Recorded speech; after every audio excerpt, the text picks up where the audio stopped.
Hello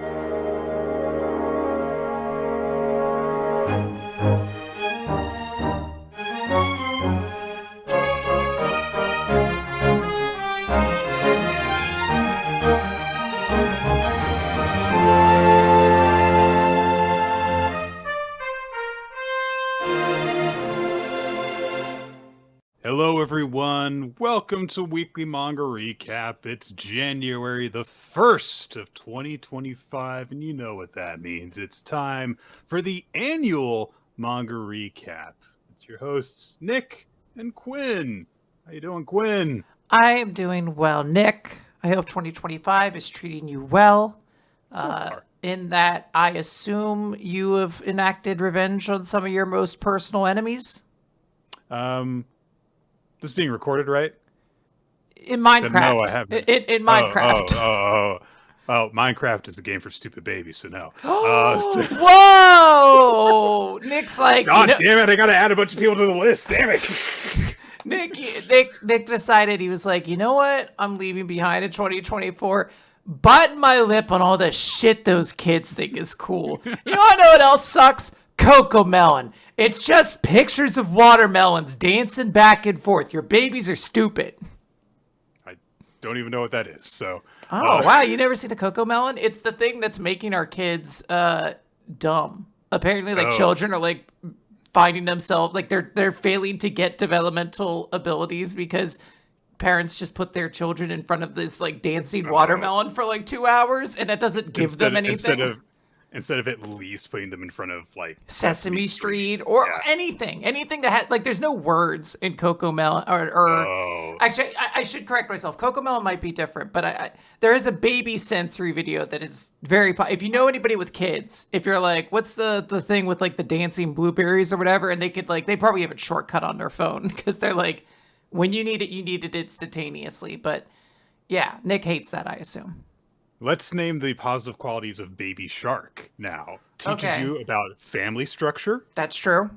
Teaches you about heteronormative. Very heteronormative family structure. Yes, correct. But teaches you about predator and prey structures in nature.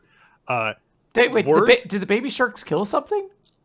There are lyrics in the song which are "Let's go hunt." Oh, dang! And the next verse is "Run away." So terrifying. So yeah, and also has words at least. So that's 3 positive qualities of that song. So there you go. Yeah. This is, however, my first year starting in my late 30s, so I think that I could just go into full-on bitter old man mode. Hold on a second. Nick. We are 36. That is mid-30s. All right? You're 36. I'm 35. All right. Well, then you definitely can't say you're late 30s. Second half of 30s. So mid-30s. And I will hold on to mid-30s until I'm 38. Okay? So just to understand how that process is going to go. I had a really weird last couple of months, but I think that I finally started to come out of it. I have this weird habit of the thing that kind of starts to put me out of being in a funk is just realizing, I'm in a funk and I need to get out of it, basically. But I had a really good holiday. My wife got me this Animorphs themed t-shirt, which is the sharing. Oh, wow. I was trying to place it and I was like, I know it's something, but I couldn't remember it. But yeah, Animorphs is awesome. And I've got one thing relevant to the podcast to show off, which is that my brother, in addition to many other advantages he holds over me, is artistically talented. And he drew me this. Aww. And so that's incredible. That's going with my my little growing collection of your Jiro collection. Merch. Yeah. Now, how much of your Jiro merch is like official versus like, oh no, people I love have made this for me? So there's something that I wouldn't say the person who made it loves me necessarily, but they're a very close friend of Nicole's, and she commissioned them for it. So that kind of counts. She made one thing. She made like a Funko Pop, which is I can't reach it. Yeah, yeah. and then there's this. So I'd say about half of it. All right. That I've got is I think it'd be cool if we could find a way to grow this collection. Me too. Send me Jiro merch. Yes. All right. There's the call to action for the start of the year. But guys, it is our retrospective episode where we're going to take a look back. We don't usually get to do it this early on in the year. It is quite literally New Year's Day. So Happy New Year's, Nick. Happy New Year, Quinn. And thank you. And we're going to be talking all about 2024 as basically timely and relevant as possible.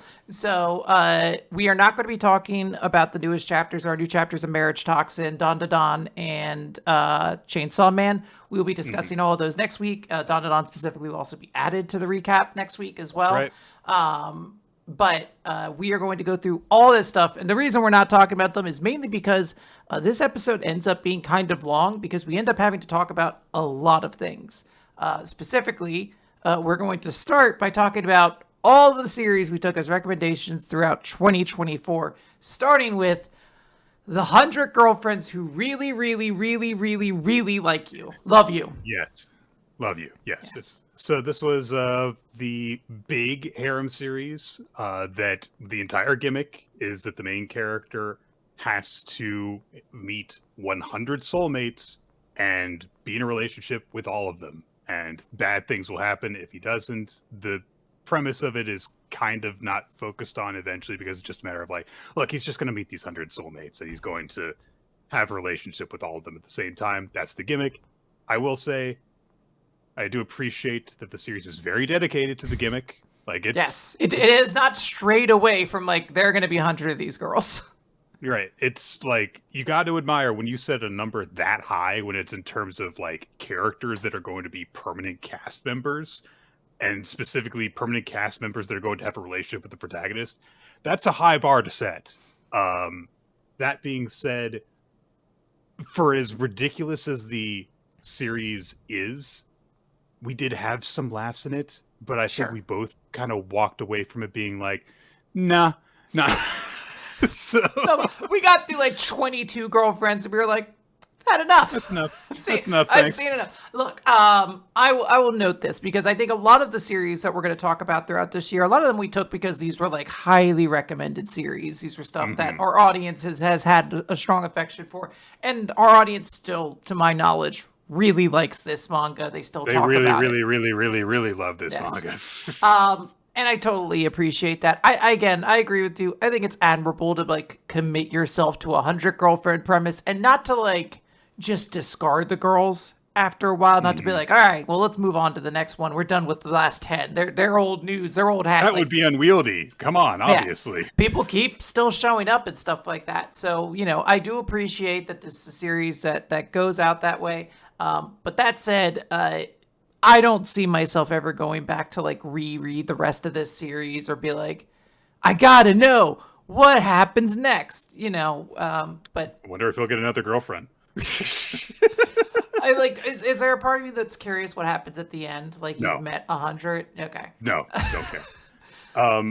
My main memory associated with us talking about this is when we dedicated a fairly decent chunk of time to criticizing Hiharu, I think was her name, the mom of one of the other girlfriends. Oh, she sucked. We were just like, okay, so she's a predator. Yeah, she's like a weird person who shouldn't be allowed around children, nor have one of her own. Really, it seems like, So, don't really have anything against you if you do like it because I did see the appeal on a certain level. Certainly, I think for people maybe who are really into, Nick, you have to stop me if I'm wrong on this. It feels like if you're really into like waifu culture, like if there is like a particular type of like I was gonna say girl, but like he could find a boyfriend at some point, who knows? But like you have that particular kind of like I like. Whatever. Some people will be like, I like muscular athletic girls, or I like nerdy shy girls, or something like that. If you have like a type that you really like to read in a manga, like it's pretty awesome that you're like, I mean, they need 100, so they're eventually probably going to get to one of mine. Eventually, we're going to get a nail clip girl in there, and that's going to be my thing. I'm waiting for the girl who's like, I'm really big into construction. I really like to construct things. Basically, I'm looking for the Build King character, essentially, who's just like, I really like to construct sheds. That's kind of my gimmick. Build King has gotten referenced on this annual recap episode, and it has not been a thing for several years. So there we go. It probably got referenced more than the year it actually came out, too. Probably. So yeah, good stuff, but not necessarily for us. Right. The next one we took was Pokemon Adventures X and Y, and gotta admit, I don't remember very much about this one. We're currently doing another Pokemon Adventures, and I always forget until I start reading. I'm like, oh, I always kind of enjoy this as I'm reading it. And then the second it's like that, like I close the book, we record the podcast, I upload it, it just vanishes from my brain. I know what happens in the manga of X and Y, and I think the most notable thing from it was that I guess I just never picked up on it before that one of the executives of the villain group is also one of the members of the Elite Four in a weird way that's never really like properly identified in the games. So that was interesting, but I'll be honest, could not tell you a defining character trait about X or Y. I think a big part of it was that this series made the decision to have X and Y traveling with a party because they were with Shauna and Tierno and the other guy the kid whose name I can't remember. So like all five of them were traveling together, but their group dynamic wasn't very strong. That's right. Oh, X was the big shut-in the entire time. Yes. He always had like the tent that he was hiding in on his Torterra and stuff. Was it a Torterra? No, it's Rhyhorn, isn't it? Because his mom's supposed to be the Rhyhorn runner or rider or something like that. That was Wise, because Y did the air stuff. It wouldn't have been Torterra. Torterra is a Gen 4, Gen 6. All right, come on, Quinn. Let's think. What was in Gen 6 that's like a maneuverable vehicle of some kind? Hang on a second. I have nothing. Gen 6 is the blind spot of all Pokemon. Torterra is Gen 5? No, Torterra is Gen 4. I'm remembering Torterra, right? Turtwig? Torterra is Gen 4. Okay, right. All right. I'm not crazy. I'm not crazy, Nick. I scream. You're not. I scream as they're dragging me away. It's Gen 4, everybody. Torterra is Gen 4. And they're like, ma'am, you need to learn important information. You can't memorize which Gen Pokemon are from. He had a Charizard. He had a... I mean, Kangaskhan was his big Pokemon. I don't remember what he... I feel like it may have... Yeah, I don't know, who gives a shit, to be honest. All right, that's not. All right. I will simply say that I respect that these series exist. I appreciate it. I always appreciate that they try to make these mechanics a thing. They made sky battling a thing, even though that was something that I recall doing like once or twice. I don't even recall that mechanic from the game, but I'm like, I think it did happen. But that said, that's a gen that I think really is kind of like the worst gen in terms of story. Like that's where it's so exhausting to have all those like 3 different rivals and all of them are bad. Yeah. So I think that just naturally translated to the manga not being super memorable either. Brief quick shout out to Eerie Gray back during our 100 girlfriends discussion in terms of how many girlfriends there are right now, saying Eddie McDowd never got close to that many good deeds. It's the standard we have to gauge everything against. You're like, did it get further than Eddie McDowd's 100 deeds? I think he only got to like 12 before they canceled that shit. Jesus Christ. Because sometimes he would like do a bad thing and they would take a deed away like that. So You think that they ever got to the point of like, dogs only live to be about 20, so you better hurry up, kid. Yeah, somebody's like, hey, so you were like 16 when you did all those bad things? We just kind of translated that into like dog an old years. tired dog from the very beginning. Ugh. Next up, we took one of the bigger recommendations I think we took this year. I say that, but I'm looking at it. We have Dragon Ball next, so I guess it can't really be one of the bigger ones. But no. This is one we have added to the recap since then, which is Marriagetoxin. This is another one our audience was really, really like vocally in support of. And this is obviously the series of Garo, the poison user. This is a world where there's like specialty assassins all over the place, and Garo is being sort of the pressure is on him to produce an heir for the family. The pressure was going to be on his sister, who is gay, and he says, I will take on that burden. But he is a nervous wreck when it comes to women, so it is part romance series, part action series. And obviously, from the fact that it's in the recap, you can tell that we both enjoyed it quite a lot, and we wanted to read more of it. Yeah, there has not been, I would say, a bad chapter of Marriagetoxin that we've covered. There's been a couple of unexceptional ones here and there, but we always have a really good time talking about it. It's been great to have as a mainstay in the recap, and I've really enjoyed getting caught up on it. I still stand by my thought that it's kind of like if you grew up with Naruto and then there was a series that was like, hey, you remember growing up with Naruto, but here's like an actually good one for you as an adult, as opposed to current Naruto, which we'll talk about later on in the show. I wonder what category Boruto shows up in the most. Jesus Christ. I really loved getting caught up on Marriagetoxin, and I have loved talking about it in the recap. It was definitely one of my favorite things that we took as a recommendation this year. Yeah, I definitely enjoyed this one a lot. Then we did Dragon Ball. We did not cover all of Dragon Ball. We covered the aspect of it that is now kind of collected as Dragon Ball. So everything up to Dragon Ball Z starting, basically, is what we covered. And this was kind of like necessary education for me, since I had not read it before. Well, part of the significance of this too is we read it because Akira Toriyama unfortunately passed away last year, and it was sort of like we should discuss his stuff, and it was an opportunity to do that. And Dragon Ball, I think we even acknowledge it. Like, I can recognize how this is like deeply influential to a lot of mangaka. Even some of them that we like, how Oda today kind of does what he does because he probably read a lot of Dragon Ball. And it's really interesting and fascinating that way.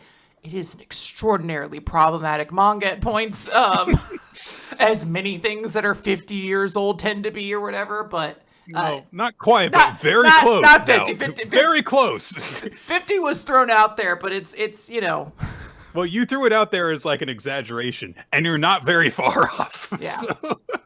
But yeah, this is a series. I still enjoy parts of it. I still think like the different God, what are the name of the tournaments? The Budokai Tenkaichi, or is that just the game? The Tenkaichi, I think, is just Tenkaichi. I believe what it's called. Yeah, the Tenkaichi tournaments were really good. I think there are like some really cool action set pieces. And like if you enjoy action and comedy mixed together, I think there's some really cool moments there. And again, it's legendary for a reason. You can see its influence just everywhere in manga. Today, even still, new people coming out, you're like, I can see a little Dragon Ball in this. So, really important series to read. And what a breeze of a pace, too. To read it as opposed to watch the anime, which after a certain point was like, well, if we keep going at this pace, we will eclipse Toriyama next week. So let's have them hold their hands up and charge their power some more. Then we talked about, for a very big change of pace, BL Metamorphosis, the series about a high school age girl who befriended an older widow who was like in her 80s, who they meet in a bookstore when the older woman decides to check out a boy love series, a yaoi series, and decides she's really into it. And because, she encountered this teenage girl when she got the first volume, they strike up a friendship over it. And they have kind of a little book club where the two of them are bonding. And then from there, it turns out the manga is just kind of like about life. Uh, so it was a very different series for us to talk about, but it was a nice change of pace. I had previously read, I want to say the first volume, maybe the first 2 volumes of this, before taking it on as a recommendation, and I love this series. It's just so genuinely sweet. It's just about the connections we can make as humans and how oftentimes those transcend what would normally otherwise be like the barriers. Normally, you wouldn't see a 16-year-old hanging out with a 80-year-old they're not related to in any way. And there was just so much beauty in that. I loved seeing, when they go to the anime convention and they're like, oh, she seems so excited, but like, I should find a chair for her because she's probably going to have trouble walking and stuff like that. And they make a manga and it sells one, and they're so excited over it. There's just so much like beauty in it, and it's nice. It's done. You can collect this whole thing and read it, and I have it. It's in my collection, and yeah, I know at some point down the line I am going to open this up and read it because it's a great series. It's really, really good. And then you're going to meet, a 16-year-old who's also into boy love manga, and then you're going to, okay, you're going to be the old woman. Oh, because I'm in my late 30s, as you called it. Yeah, okay. That's right. That's how it goes. You can't do this to me. I'm taking psychic damage. You're closer to 80 than I am by a few months. At least I'm not closer to 80 than I am to like 0, essentially, that's or whatever. True. So I'm hanging my hat on that for a little bit. Yeah, that's the optimistic glass half empty outlook on it. Awesome. Yeah. Yeah. So after that, we discussed another big recommendation from the Discord. We discussed Frieren Beyond Journey's End. And this is the series about the adventuring party that has defeated the evil bad guy before the series even begins. And it is then kind of a meditation on different lifespans, death, legacy, all sorts of things. And, we both respected this series for what it is. I do not think either of us enjoyed this as much as it seems the general public, or at least our audience, seems to really go crazy for it. I would say that probably the general public as well, because I think that this series is quite popular in general since its anime adaptation came out. And yeah, we had like a lot of different thoughts on it because it's a very weirdly structured manga in some ways, because it does feel like, especially at first, it's going to be very meditative. And there are definitely a lot of stretches where it is just reflecting on like, hey, progression of time and life and stuff. And then there are pretty long stretches where it's like, okay, now this is like a more standard adventure series with an ongoing plot. They'll go to a town. There's a whole situation that has to be resolved. And I really didn't care for when the actual plot was happening.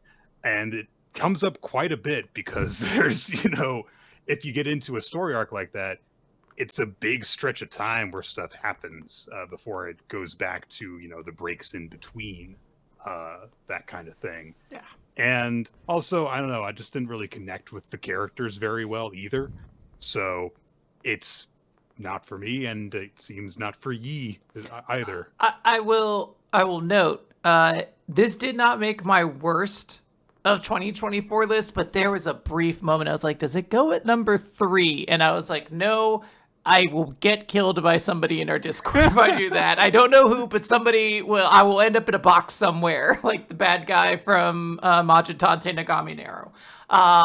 Nick, we decided to take a bad series after this. We specifically looked into our sadistic September recommendations. You did. Yes, I did. Quinn, looked at our sadistic September recommendations because, we don't talk about bad manga anymore. So we decided to talk about Talentless Nana, which then ended up being one of our favorite series of the year. It was really good. At the time, I believe it was recommended. It made sense why it was recommended. But this series is a weird, slow burn of this girl who is just trying to kill these kids, eventually realizes she is doing the wrong thing. She is being manipulated, and now she is trying to do everything in her power to save them. And yeah, There's something very powerful to that. It just became like a very sweet and like very human series. I really had a good time as the series just like continued to go a little bit further on. I haven't checked out the series since we caught up with it, or I caught up with it before the review that we did. But it's because we get like one of those at least once a year where we take something's recommendation and then I decide, well, I need to keep up with this. Yeah. I followed Nagatoro until it finished up this year, for example. And this was the series that I was like, I need to keep my eye on this because I had such a good time reading it. But yeah, as you say, like it is a slow burn. I was surprised even early on by how not horrible it was, even in that shaky early stretch. I think that I even posted in the Discord when I was about 12 chapters in. Like, this is not one of the worst things that I've ever read. Like, it's you know, there's parts of it that are like questionable and there are parts of it that are kind of icky. But then, like, the series actually got good. And it blew away my expectations. I really, really like Nana as a character. I've got very vivid memories of how horribly tragic some stretches of this are, in terms of like, you know, some of the students that she befriends and then end up getting killed after she has decided not to kill them. Yeah. And you know, the hatred that she has for herself that she has to pull herself out of, and then the redemption arc that she goes on, and then after she decides to be a good person, like her past as a killer comes back to haunt her and she has to reconcile with that. And I'm really looking forward to seeing how things resolve in the series when I get back to actually reading it and catching up on it again. All right, Nick. Now, if you want to pick a bad series, here's how you do it, Quiz. Screech! Dricam. Now, if I recall, Nick, correct me if I'm wrong, this is the college-level drifting, like, car drifting manga. Like, competitive car drifting manga. This is also the vertical format series that we did. The one vertical format series I think we did this year. So, you know, it's just designed for like mobile viewing. You just constantly scroll instead of flipping pages. And yeah, I had to go back and take a quick listen to our episode on this because it was something that there wasn't a whole lot to really bite my teeth into to remember that I disliked about it. And then I remembered like, oh, it's just because it's just not effective at anything, really. Yeah, this is weird because I note there's always like one series in the year that when we get to it, I'm like, I have no idea what this is. I didn't have that with Dricam because I was like, I do remember reading a drifting manga. We're going to get to the series that I don't remember anything about later on. But that said, despite the fact I know it's about like college competitive drifting or whatever, which sounds like an insane sport, but you know what? People have more money than I do, and I guess they do something with it. I don't. Well, but they specifically established that drifting is illegal too. So how do they have a college club about it? Yeah, it doesn't make a ton of sense. I couldn't tell you anything about the characters. I think there was like a guy who's like the cool guy, like the guy who's like the main character, and then there was like a girl, I think, who was also. The girl was the main character. Oh, was it? Was there another girl then? There was another girl who was her rival. Okay.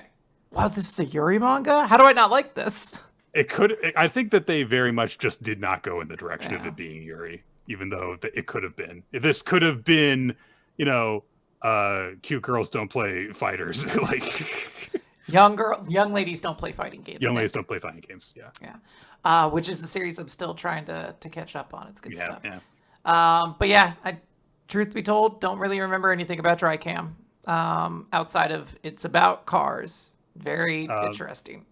The main note that I had when we talked about it on the show, and I can say this because I listened to our discussion on it, was it's a sports manga. We both really like sports manga, and it is a sports manga that utterly fails to convey why the sport that it's about is interesting. So it's not good. Yeah, that is usually a big knock against what you're doing. We had Sadistic September then, Nick, where we decided to talk about Märchen Awakens romance, more colloquially known as Mar. This was my Statistics September recommendation. This is kind of the last big series that I have from my, like, adolescence. And I was like, this was some dog shit that I read. And reading it again, still pretty bad. There are people in our Discord who will defend this series, and that's fine. Everyone's allowed their nostalgia. I have no issue with that. Reading it again, I was like, yeah, this is some this is some poop. This is not a good series. It's just a bunch of fights over and over again.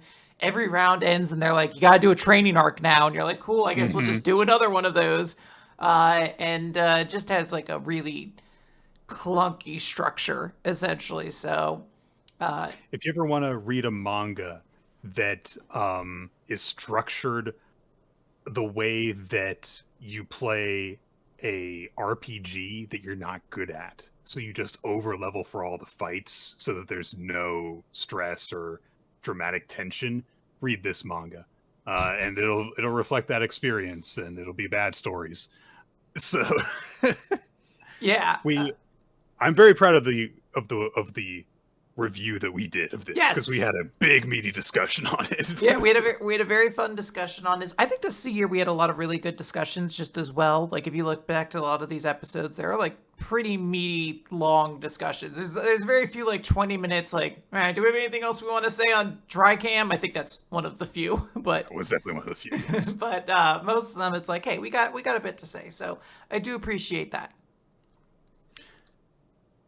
Nick, we have next. This is the one I'm referring to, though. You Will Hear the Voice of the Dead. Yeah. This is Halloween month right now. I did not go back and listen to any of these episodes or anything like that. That's generally not the kind of prep I do for this. I do not remember what the series is about. I have, like, a vague idea of, like, is there, like, a ghost haunting people or something? So this is the one with the main character whose very good friend dies, and her ghost is following around. That's right. And at the beginning, it's a series of kind of disconnected ghost stories, like things that are happening around his town that he encounters. There were a couple of good ones here and there that we thought were really effective. Like the Ferris wheel. The amusement park one we thought was very good. There's, like, the one where, like, there's just a whole family of people living in their apartment that was really memorable and creepy. And then there were a bunch of weird ones. The main thing that I think that we noted was that the president of the occult club is just a really weird character because she's just an asshole. But she got better in the way that she got worse. Like, she just got worse, and you were like, I kind of get her now. Now that I understand I'm not supposed to treat this like this is a human person, I'm supposed to, like, almost just treat this like fucking Elmer Fudd. Like, you are just an obstacle to get around, like, me not dying, essentially. But it was definitely something as well that I think that part of it was that we both eventually reached a point when reading of, like, all right, that's enough. I don't want to read anymore. So yeah, didn't have that problem with the next one, though, because it was very short. It was very short. Bibliomania, that was the other series we covered for Halloween. That was the one where the girl Alice was trapped inside of this hotel that was like a virtual world, which was actually a book, as it turns out. And then it turned out there was a big twist about who the real monster was. It was, like a 1-volume story that at times featured some very impressive art. There were some nice touches in terms of the way that they were foreshadowing that Alice was not really keeping a secret who she was. It's just that the monster that was trapping her was a big old dummy. And there were some, neat sequences in it, but it's just a short story. There wasn't a whole lot that you could go into in depth about it. My sister is a huge horror fan. And she tells me one of the things she does very frequently is she'll go onto YouTube and just find, like, horror short movies that are, like, 16 minutes long or something like that. And she's like, yeah, they're, like, really quick, kind of, like, spooky little things. And in that same way, that's kind of like the manga equivalent of this. Like, 1 volume, like, quick little, like, ooh, that was kind of creepy kind of thing. But for the two of us who are neither, like, gigantic horror fans, it didn't leave that much of an impression on me. There were some cool visuals. There's some interesting moments. You know, you get to see some of these weird people trapped in their own delusions, and you're like, yeah, these are some weird little freaks.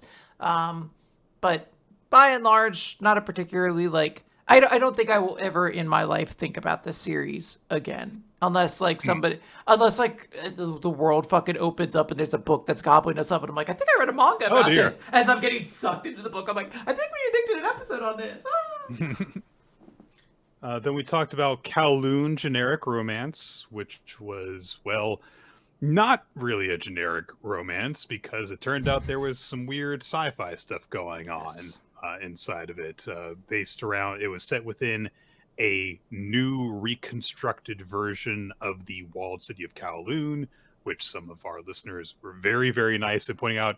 You guys should know what Kowloon is before you go into this for context. And that was very helpful. Yes. Thank you for telling us to do that.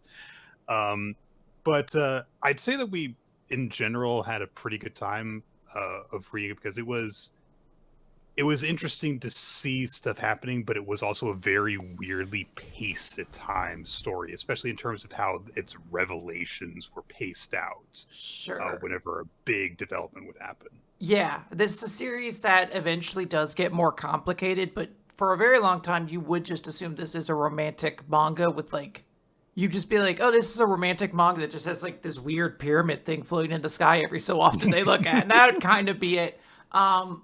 It was interesting because I feel like this is a series that probably got better if I had read a little bit more of it.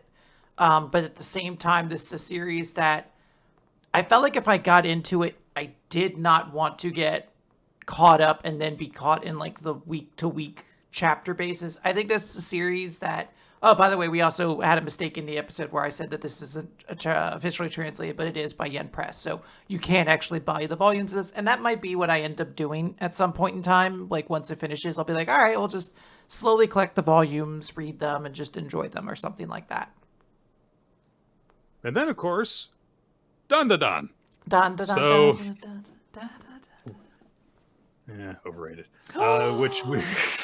I found a 1 hour lo-fi version of it today, and I'm gonna take a fucking edible and get real zooted and just vibe out to it for a while. Oh boy. This is it's kind of one of the bigger series right now because of the anime adaptation that came out towards the end of 2024, and has turned a lot of heads, gotten a lot of attention, and we had a really good time reading through this. It's just kind of good at what it does. Not a flawless series. We definitely, like I brought up the point of like, the weird fan service. I understand it's meant to be weird and silly, but it is still. It is a series that is extraordinarily difficult to recommend to people. Because it's one of those ones where it's like, the first episode is the one that's like, if you can get through this, I think you'll be okay with this. No, it never gets worse than this. But that is also doesn't go away. Yeah, I'm also like, you two have to understand what this is. I'm so sorry. I wish this was just, it's so much cute otherwise. But like, this is like a weird thing otherwise. I truly... Characters never stop showing up in their underwear. Just never stop. Yeah, I was going to say, once per arc, usually a character ends up in their underwear. Or all of them, for some reason. I don't know. But again, I just think the mangaka finds it funny. It's not really sexy. I just think he's like, it's hysterical. Kids in their underwear. What a world. You're like, But that said, this is the series that I think kind of captures a lot of the stuff that I honestly kind of miss in shonen battle manga nowadays. It feels like we don't get good romance in any of the series that we're currently reading.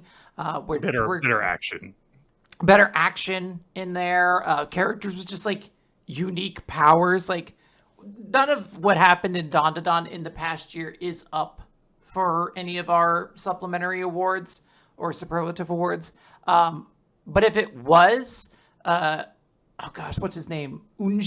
Unji's umbrella power would 100% be my best power of the year. Like, that's just like a no question kind of thing. I oftentimes think about the alternate universe where if we had taken this as a recommendation early and decided to read it, what it would have been like to read the globalist or the space globalist arc on the podcast together, like week to week. There's a lot of stuff that I'm like, this is good. I'm sad we didn't jump in on this very early on when people were first reading it. It was like, you should read this. But I'm very glad that we finally did tackle it. I'm also glad I just decided to do it because everybody was like, you should do it as like a Halloween recommendation. And then reading it now, I'm like, it's not really a scary series, so I'm kind of glad we didn't. Yeah, there's demons and there's aliens, but that's about it. It's not a horror manga. Which, to be fair, that was my mental state was I was like, oh, at some point I think we'll just do it as like a Halloween recommendation. People are like, it's all supernatural and stuff like that. But yeah, really, really like Dandadan, which brings us, Nick, to that's it. That was the last series we covered. Yeah. We're still covering Omega Ruby and Alpha Sapphire. So we have to say what were our favorites and our least favorites. And I can set us up by saying what our least favorite from the audience is first, if you would like. Sure, go ahead. Yeah. So there's actually a two-way tie for last. It is between basically the spooky series Bibliomania and You Will Hear the Voice of the Dead. That's great. Yeah. How appropriate. And then Dricam is number 2, and number 1 is March and Awakens Romance. Okay, that's so no big surprises there. Yes. I don't really have any surprises in my worst either because I also have Dricam and Mar as my number 2 and number 1 worst series respectively. My number 3 is 100 Girlfriends because although I don't have a lot against it, there was enough in it that pissed me off that it kind of pushes it beyond the ones that I'm just kind of like, I don't know. So, like, there's nothing in You Will Hear the Voice of the Dead that I would point to and go, this was bad. I don't care enough about it. But I can easily point to multiple things in 100 Girlfriends and say, this was bad. And I didn't like it. So that's true. Ooh, do I have to change mine? Because now I'm thinking under the same process. Before I was considering it's like, I guess You Will Hear the Voice of the Dead, Dricam, March, and Awakens Romance. Mar is my least favorite, and then absolutely probably Dricam. But I was like, maybe it's before I was like, You Will Hear the Voice of the Dead is my least or third least because I don't remember anything about it. But now that you've mentioned it, I'm like, I do recall it. Do recall a couple okay moments from it. In the interest of time, I will just simply say Bibliomania instead, for the sake of like a quick, easy get out of here. But you do bring up an interesting point I hadn't considered beforehand. Yeah, and anything that lets me continue to hate on the some of the bad characters in that series. Yeah. Best stuff then. Yeah. So I have mine. This was a good year. We read a lot of good manga, I think, this year. So Dragon Ball didn't make my cut, even acknowledging how important it is to the, the grand scheme of manga and particularly the genre we discuss. It just was too many good things. So my 3 goes Talentless Nana, Marriagetoxin, and then Dandadan is number 1. I love Dandadan so much. I didn't realize how much that series was like the exact shit I was looking for. I kind of ended up taking mine based off of like best positive surprises, I guess you could say. So my number 3 is BL Metamorphosis. That was a nice, refreshing story. It was very subdued, but very, very fun in a very gentle way. I remember, very small touches from that manga that I think very positively on. I remember when we were talking about it, there's the stretch where the main character is with her dad and she's struggling to keep up with him while he weaves his way through a crowd, and how there's the simultaneous thing of like, oh, this is like insight into what her dad is like, but also it reflects her concern for going through a crowded space with her elderly friend. So it's like there's 2 things going on there with no words or narration or dialogue. It's just all visual storytelling. So I really, really liked a lot of those small touches in the series that were like that. Marriagetoxin is my number 2 for just being so fun. Yeah. Just all the way through. It's been a really, really great addition to the recap, and I'm kind of lumping in the weekly discussions that we've had in terms of this, which is why Dandadan is not on my list. Because although it was a very positive reading experience, I feel like, I don't know, it's not the complete thing in terms of my reflection on it, because it's such a late recommendation that we did. So my number one is Talentless Nana. That is definitely my biggest positive surprise. Like I said, I'm going to keep on following that series. And I was not expecting to have that mindset going into it. Not just in terms of like, oh, we're taking this as a bad series, but in terms of just the general premise of what it is. It seemed like it could have been something like, like M0 or something like that, where it would be the series that was like, oh, here's this, high school set series with all these special people that really doesn't work. And then it really does end up working because of how intense it gets and how deep you get into following Nana's story. Yes. All right. The audience, by the way, picked Dragon Ball as their number 3, Dandadan is number 2, and Marriagetoxin is number 1. So very, very good year. A lot of good series to talk about. Which brings us to talking about the year of manga we did. Yes. We discussed a lot of series, so we're very quickly going to go through some of the series that we dropped from the recap. Either we decided not to keep reading them, or we did the 3 chapters and we're just like, no mas. One of those being Super Psychic Policeman Chojo, which is still currently running in the magazine, but maybe not for too much longer. Yeah, it's been something that people have kind of been calling, oh, this is going to probably be one of the series that gets, rotated out, whenever they cut like 3 series and stuff. And it's been through at least 1 rotation of that without being dropped, I think.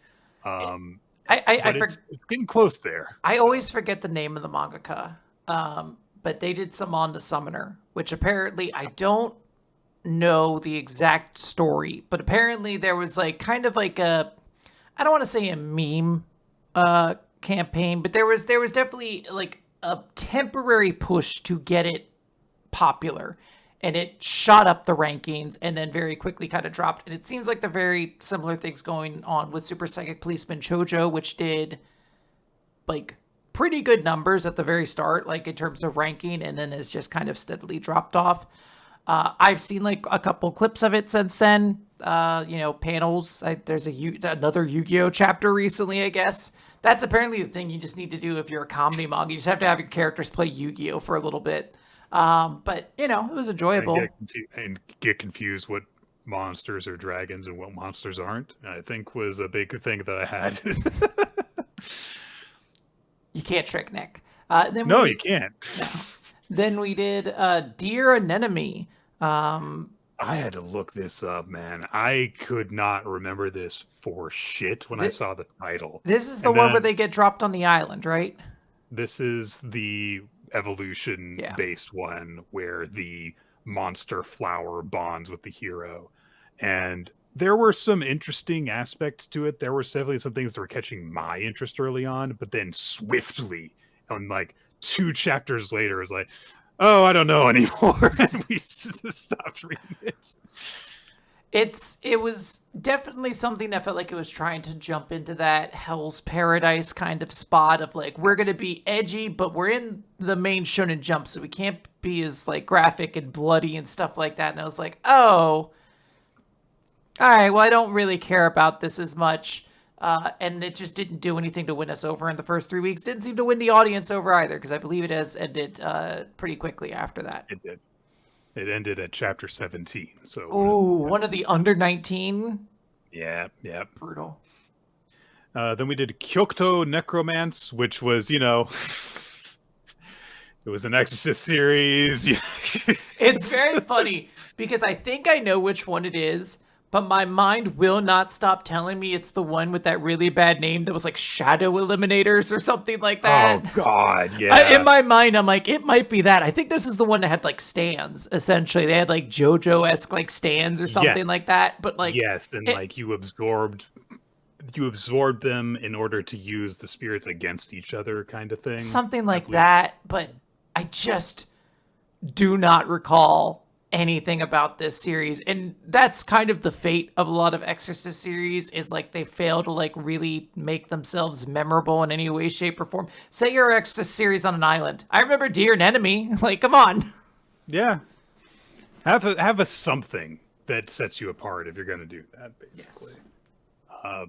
Then we dropped the Elusive Samurai because we didn't really have anything it felt like we were saying about it anymore, and we both weren't really having a good time reading it. And it, there's two types of manga generally in our recap. There are those that we just really like covering, and then there are those that we have a lot to say when we don't like reading it. And this was neither. We were not having a very good time reading it, and we didn't have a lot of fun times dunking on it or anything like that. Yeah. So I just gotta still running. Still running, by the way. You could still read it. I'm sure there's cool moments that have happened, but yeah, just not necessarily our jam. Yep. And then Psych House, which was the series with the kid with the bucket head, and the girl who could teleport. Not the guitarist, by the way. Just a different kid with a bucket on his head. Right. No, not that bucket head. He just wore a bucket because he could make things shrink and grow, I guess. And then there was the girl who could teleport stuff to her. It was kind of a slice of life, but with a mystic twist kind of series. It was weird. And it was all right, There was a couple of funny bits. But... I got distracted because so part of the reason the series didn't go super well is because a bunch of people did not respond well to the main character stole food in the series. And Lazarus just put in there the rice ball stealing whore. I'm like, Jesus Christ. I don't know why that makes me laugh so much, but it really does. Some people were so upset this girl took like a couple $2 rice balls from the convenience store and then paid them back afterwards or whatever. Yeah, and the guy that she stole from was like, I understand, but you shouldn't steal. And that was just kind of the end of it. I forgot about that detail. Yeah, maybe it would have been with a chance if not for the really weird classism going on there. Yeah. We also discussed for a brief period of time Kaiju No. 8 B-Side, which was essentially a collection of side stories of the Kaiju No. 8 universe. There were, 3 of them, I think, or something like that. We liked Hoshina's for the most part, and then Kikoru's existed. Hers was, how did she get that weapon? She tried a different weapon, and then she tried the other weapon. How did she get that axe? She was given it. It was in a box, It was wild. And then the last one was a Narumi series, and we were like, nope. we were the Drake meme, like, yeah. Oh god, Yokai Buster Murakami. I remember that because I hated it.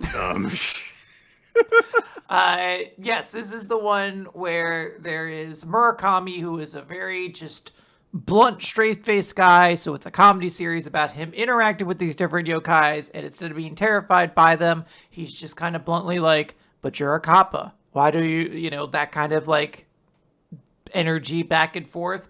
And I don't even recall if we read the 3rd chapter. I just remember we got the first one, then the Kappa one, and then my brain just ejected everything else afterwards. It's like, I get it. I'm done. I'm going to check real quick here to see if... Oh, the 3rd chapter is the one where there's a girl. Okay. Oh, anyway. That's right. Okay, yeah, sure. But yeah, I remember feeling extensive rage in the first one because of how... amazingly unfunny I found everything in it, in conjunction with it being an Exorcist series. And then the second one was a little bit better just because the Kappa was just like, well, now that you know I'm watching porn, I'm going to turn the volume up on the porn I'm watching. There was one great moment where the Kappa just has like a phone out that just goes like butts. And you're like, what are you watching? So yeah, not a ton of fondness there. I believe this one also has either ended or is like, over. Is it? Okay. I also know it, like, I think that's a series that basically, apparently, like, editorially, they were just like back of the magazine, like it occupied the last spot in the magazine for a very long time. We're gonna wait until this contract's up. Jesus. So one series that still is going right now is Shinobi Undercover. This is the same team that did, what was it, Candy something? Candy Flash? Candy Floss? Candy... Candy Rush? Is that a video game or a manga? Candy Flurry. How could I forget? Hey, another bite at the apple. Was it any better? Perhaps, just not for us. Yeah, there were some interesting parts of it, but I think it was honestly a victim of the constant, well, they're an assassin / ninja in modern times, and it's a goofy series where there are, as of this moment, 3 in Jump that you could describe loosely with those terms. Yeah. Like, obviously, like, you know, that and Yozakura Family and Kill Blue all have very different focuses, but to a lesser extent, Sakamoto Days also about assassins in the modern day. Or like, there's too many trends. There's too many.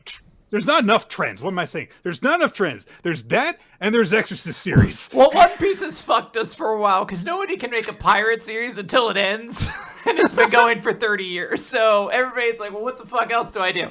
And what else? What else don't we have? It's spies. Let's do spies. What about a spy exorcist? Can we put him in a high school? I will say this. If you were to tell me right now, you're like, you can only keep one of them in the magazine, this or Kill Blue, I'd have picked Shinobi Undercover 100% of the time. Now, granted, that's only from like the 3-chapter thing. Although, did we read further into Kill Blue for some reason, or did I just do that morbidly for my own reason? I don't remember anymore. But that said, I like, even though people tell me it's pretty good, we probably would enjoy it. It's just not anything I have like a hungering to like discuss in the podcast right now. It just feels like very fine, and maybe it gets better. Obviously, haven't read it, so can't discuss. You know, maybe the next chapter I'm like, holy shit, Nick, it gets crazy. Like, Chad shows up and he's doing things. They just took Chad from Bleach and they have him doing things now. Like, I don't know, but I just don't have any like particular excitement for this. Speaking of not having much particular excitement for a series, the last one that we dropped for this year, I mean, good lord, this manga is less than 2 months old, and I still struggle to remember what the fuck it is. I can only remember it right now because I'm like, there was a game design manga, like a game, like designing game manga, and I remember it for that. But this one, Sorry, it was in September. I just imagined that it was very new because I could remember nothing from it and just immediately wrote it off. Yeah. I believe this one is still technically in the magazine, but it is technically in the magazine in the way that they have not done another round of cancellations yet, so it just has survived based on that, but it is very clearly going to leave once the next round of cancellations comes through. It is, yeah. It's in terms of people like, you know, analyzing like, oh, is Shinobi Undercover going to get cut and all that stuff. Hakutaku is one of the ones that people are immediately writing off. Yeah.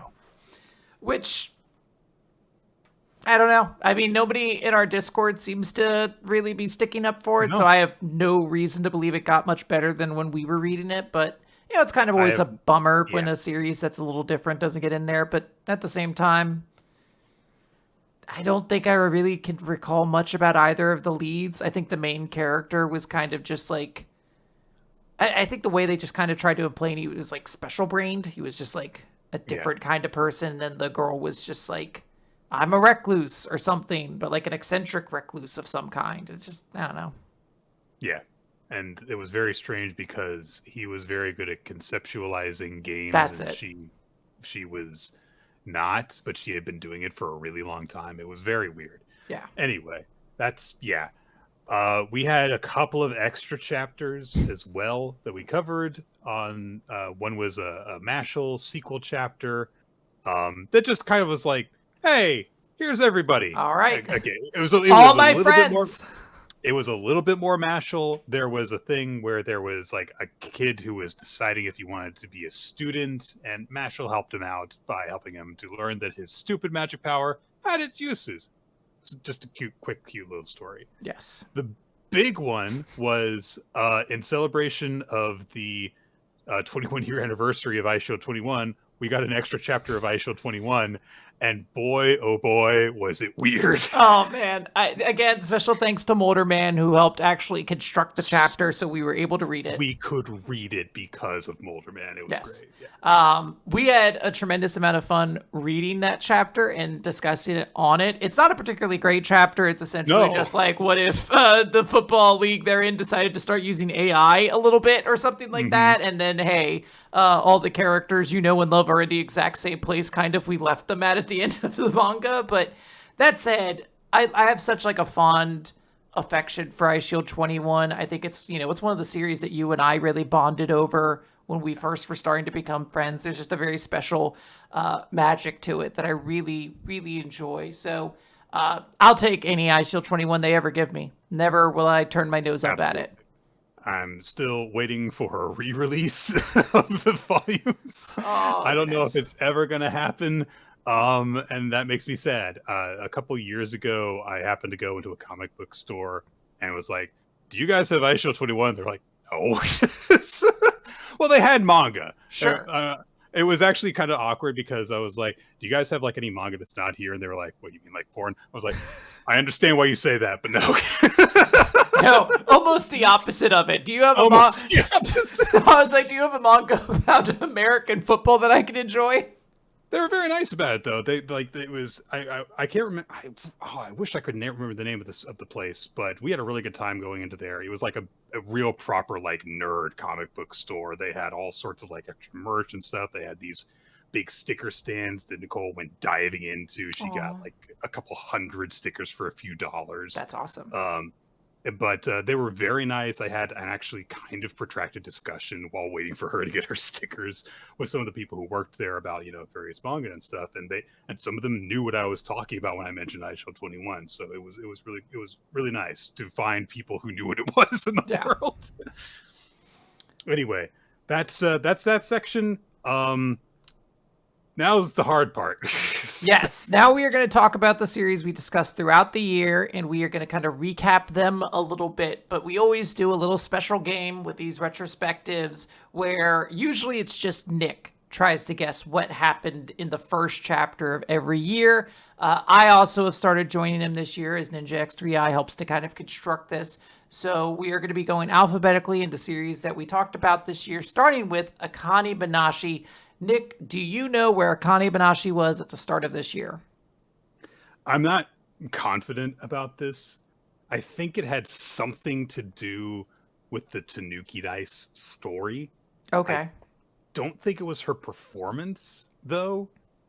So I couldn't tell you, because there were, several chapters leading up to it in terms of, because, God, what's the guy's name?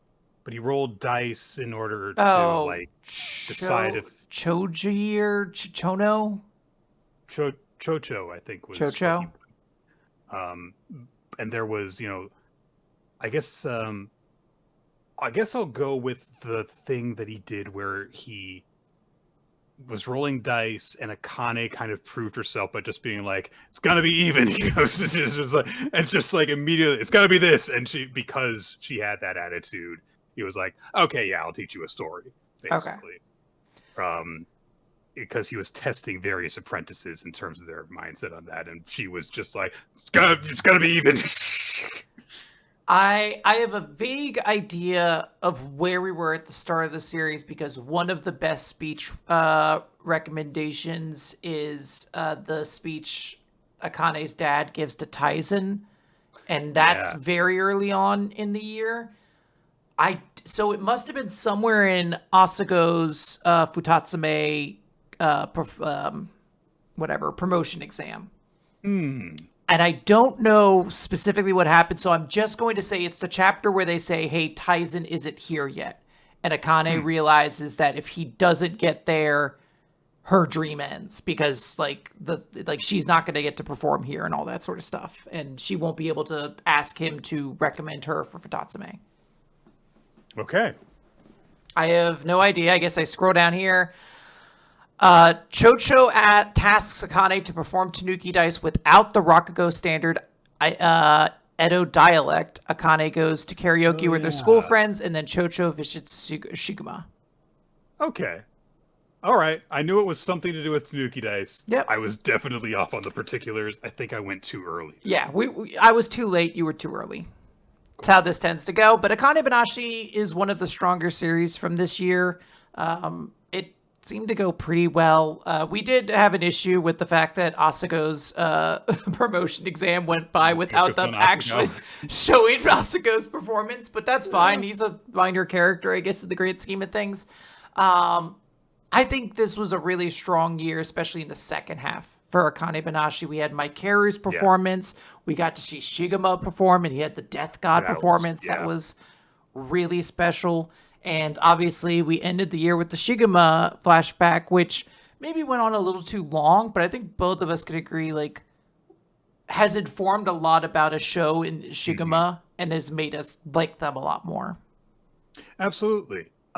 It's one of those kind of things that I associate with a lot of the strong performers, like every year, in terms of there's not a whole lot that I would point to and say like, oh, this was such a good year for this series, but it was consistently strong, which is kind of what I've associated with Akane-banashi since we really started covering it. It had a very, very strong beginning, has not lived up to that beginning in terms of very high quality consistency, but it has still been very consistent, if that makes sense. I would not say like, oh, there's anything really disappointing. Like if the biggest disappointment is like, oh, a minor secondary character we didn't get to see their performance, that's small complaints. Which at this point, Quinn has to just accept as part of my life at this point. Like I can't be a Chad and Elfman fan and Shino fan and be like, when is my minor character gonna get there too? Like I chose My Hill to Die On. What are you talking about? Why would that be a thing? Exactly.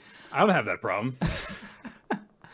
But that said, I still think Akane-banashi was one of the stronger ones this year. I know many people in our Discord love, like absolutely adore this series. They go crazy for it. So, you know, a ton of accolades to this series in that way. And some really high strong points. Yeah. Anyway, let's talk about Astro Royale, which joined the recap this year. Started in mid-April, so it's not something we have to guess the first chapter. The first chapter was when the meteorite fell. Do I get credit for that? So wait, no, hold on. It's when Hibaru gets his power. Do I get credit for it? Yeah, and he faints. And yeah. I had some. I will admit that I had high hopes for the series to begin with. It has not met those high hopes. Certainly. You mean the part where we dunk on it every week now constantly. For like 15 minutes? It's just like a constant disappointment. It really feels like, and it's unfortunately not even at the level where you can enjoyably dunk on it like a new Sexorcist. It's just, you know, we're kind of like constantly looking at it as a disappointment that still nonetheless has the potential, if it would just fix a few things, to be so much better. There are still so many little bits here and there that show a lot of promise in terms of like design, in terms of shot composition in some cases, but there's just not a lot of thought given to having individual characters stand out in personality or in power sets for the good guys. Almost everyone just punches somebody. This is a series that if you go back and listen to it, I think if you hear like our early episodes, we're like, you know, this is like a really intriguing premise, you know, like everybody's gonna have their own special little knickknack, and that's like an iconic thing for a manga to have. Like you want like that je ne sais quoi, like that little extra little flair that gets a series, and the fact that these characters are all gonna have a little special something, that's gonna mean something. Nobody's thing is relevant. It's all, half of them are fucking lighters. We've joked about that for a while. I think I gave this series like the benefit of the doubt up until they had that small little arc where they go inside like the haunted house or whatever, and they deal with that, and I was like, the writing here is really starting to show that this is some uninteresting dog shit. And as the series has only gone on, it's only really cemented itself as just like the mid-tier, low-tier series in the magazine right now in terms of writing, action, characters, everything. 2 heroic female characters with Astros thus far in the series. Both of them use makeup objects as their special thing. It's like, come on, so lazy. So yeah. I hope that people get more relevant lighters in the future, Quinn. I hope the series ends sometime in the near future, Nick. Black Clover is an interesting one because the series is still running, but it is no longer in Shonen Jump. It runs in an extra magazine that runs like essentially quarterly. So, Nick, can you recall where this series was in the first chapter of this year? I would guess that, and it's gonna depend on when the series started up again in its quarterly run, but the first one of those was Luck and Magna's fight against all of the the Master Luscious clones. Yes. So that's gonna be my guess. But if the timing is wrong on that, then I don't know. It's weird because I never saw either of those recommended anywhere. So my mind is telling me, even though I agree with you, I feel like we got several chapters of this year of like the releases. I'm still going to say Noelle and her family against Ashier because I'm like, I don't recall. Like, I know that was this year. It was. But I don't recall the Luck or Magma one, like, and going through all the recommendations, like, no one talked about it at all, and I recall it being somewhat memorable, so I might just be wrong there, but I'm just going to go with the one that actually got recommended. I am going to guess there was something in between those two, but I don't remember what that was. So yeah, you are correct in that way. Too long didn't read. Lucius prepares to cast a super spell to enact his plans as his copies bear down on Asta and Yuna along with the other characters. The rest of the Black Bulls show up and take on various Lucius copies so that Asta and Yuna can go after the real one. So it must have been the preamble to Luck and Magna's actual role which in that. Also, I guess, just nobody was like interested in giving it any awards come time at the end. You really liked it when that happened, if I remember correctly. I thought so. Yeah, I remember being like, "This is pretty solid," you know.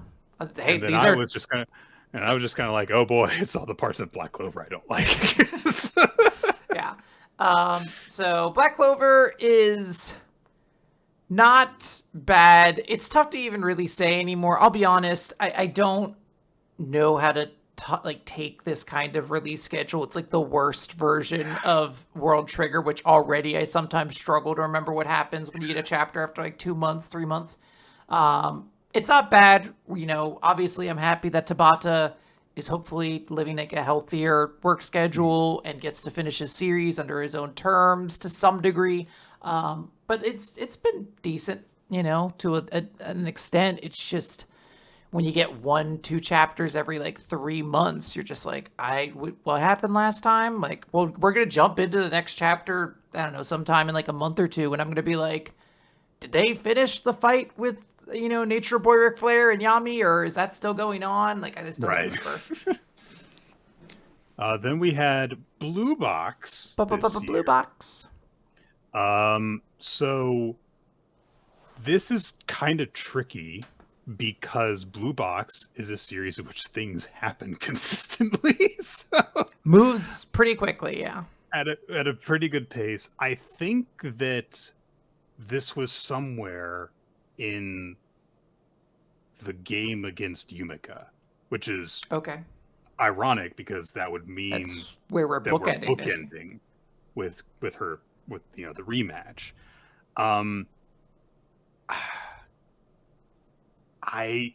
Just because it's the most memorable thing that happens, I will guess that it is the chapter in which Shinatsu gets injured in that game.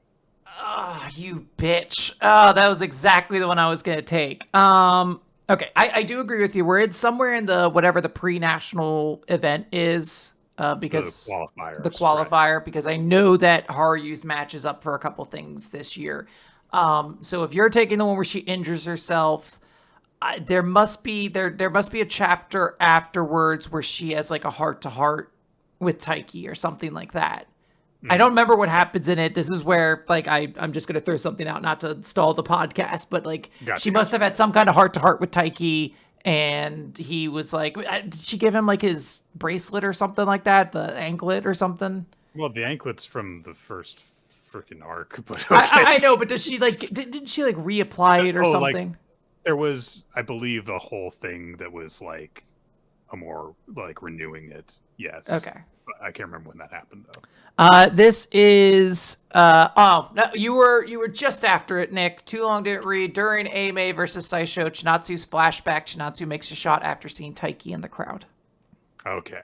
So very, very close to that. We had a ton of things happen this year in this series. Obviously, that happened. Taiki won his fight against Haryu, goes to Nationals. Loses at Nationals in his first round against very quickly. Like it wasn't even a thing. It was like, and he lost. We did not meet his opponent. It is not like an important character down the line or anything like that. We got a chapter or two about how cool his mom is. Several people started to find out about Chinatsu and Taiki's relationship. And eventually Chinatsu was just kind of like, can we just like be a couple at school? Yeah. And good for you, girl, because that's made things so much better for them at school. Chinatsu's dad has found out about it. Taiki's dad has found out about it. We don't know if Taiki's mom has found out about it. I would have to assume so. I assume the dad... She might just be so cool that she does... Well, no, because she has to know at this point, because the dad comes to the house to be like, my daughter can no longer live here if your kids are seeing each other. He didn't say that, though. Sure. There's also been 2 different romances. We've had, obviously, Kyo and Ayame has become sort of like the B story of everything. But we also have Hina and Haruto is kind of starting to become a little bit of a thing. So, what a good year. Like, so many... Like, everything that you said there was like, oh, yeah, that's been so good. Oh, yeah, that ruled. All of it. Yeah, Blue Box is definitely one of... It's sort of maybe the opposite of what you were saying with Akane-banashi. I feel like Blue Box is very consistently at, like, the same level, and then every so often just jumps up, like, a little level higher to be like, and now we're really good this week. Yeah, it's definitely a series, because I've been watching the anime with Nicole, introducing it to her that way. She's been really enjoying it, and it's been interesting for me to look back and be like, oh, right, this was like a thing that happened that was a big focus. And it's also been interesting to see, you know, characters be introduced, not really have anything going on in the time that the anime is taking place, and to know, like, oh, but they're going to go on and do things. They're going to be much more heavily involved in the story. They're going to be involved and have their own things going on. And it feels like it's just that Blue Box is a series that rewards longtime readership, because you get to spend time with these characters, watch them and get familiar with them and grow comfortable with them. And then as a result, be invested in the stuff that they go on to do. And well, everyone's got stuff going on at different points that is all different flavors right now this year that I've been really enjoying and been very invested in. It's been great as well, I have to say this, to have a romance series where the main couple got together and has not had fights, has not had breakups, just they got together and they're together, and that's the way things are. Is their relationship going to last the whole freaking series? I don't know, but we've gotten to see them just share a lot of memories where they just support each other. Yeah, this is not a messy romance series. It does not go for like cheap drama, but it does put real tension and issues in between those characters and everything like that. It's just been really solid. We love all the characters in this series. Even the ones that suck kind of eventually get a little bit better, like that dude from the summer vacation who's like, you can't be around your girlfriend. You're like, all right, fuck this guy. And then later on, you're like, all right, I guess you're just like a weird little sad boy, so go on. She looks like my anime crush. Yeah. Nick, just like our favorite part of every episode when it's that time of the month, let's talk about Boruto 2 Blue Vortex. Yeah, when preparing for this, I saw the document that the little text file that Ninja prepared, and it said guess on it. And I was like, oh, but 2 Blue Box, surely that started this year, right? No, there were a few chapters last year of 2 Blue Box. So 2 blue box, 2 blue vortex? 2 blue vortex. You did it to me. Okay. So 2 blue vortex, Boruto 2 blue vortex. So because it was like chapter 6 or something, which means it must have been part of that like weird opening fight that happened in Konoha. I guess that it's when Boruto used the world rotation Rasengan on Code. Like, because I can't remember anything else of relevance that happened during that time. Who cares about any of it? It has to have been. That was so early on. I feel like that it has to be a little bit afterwards. Code must have.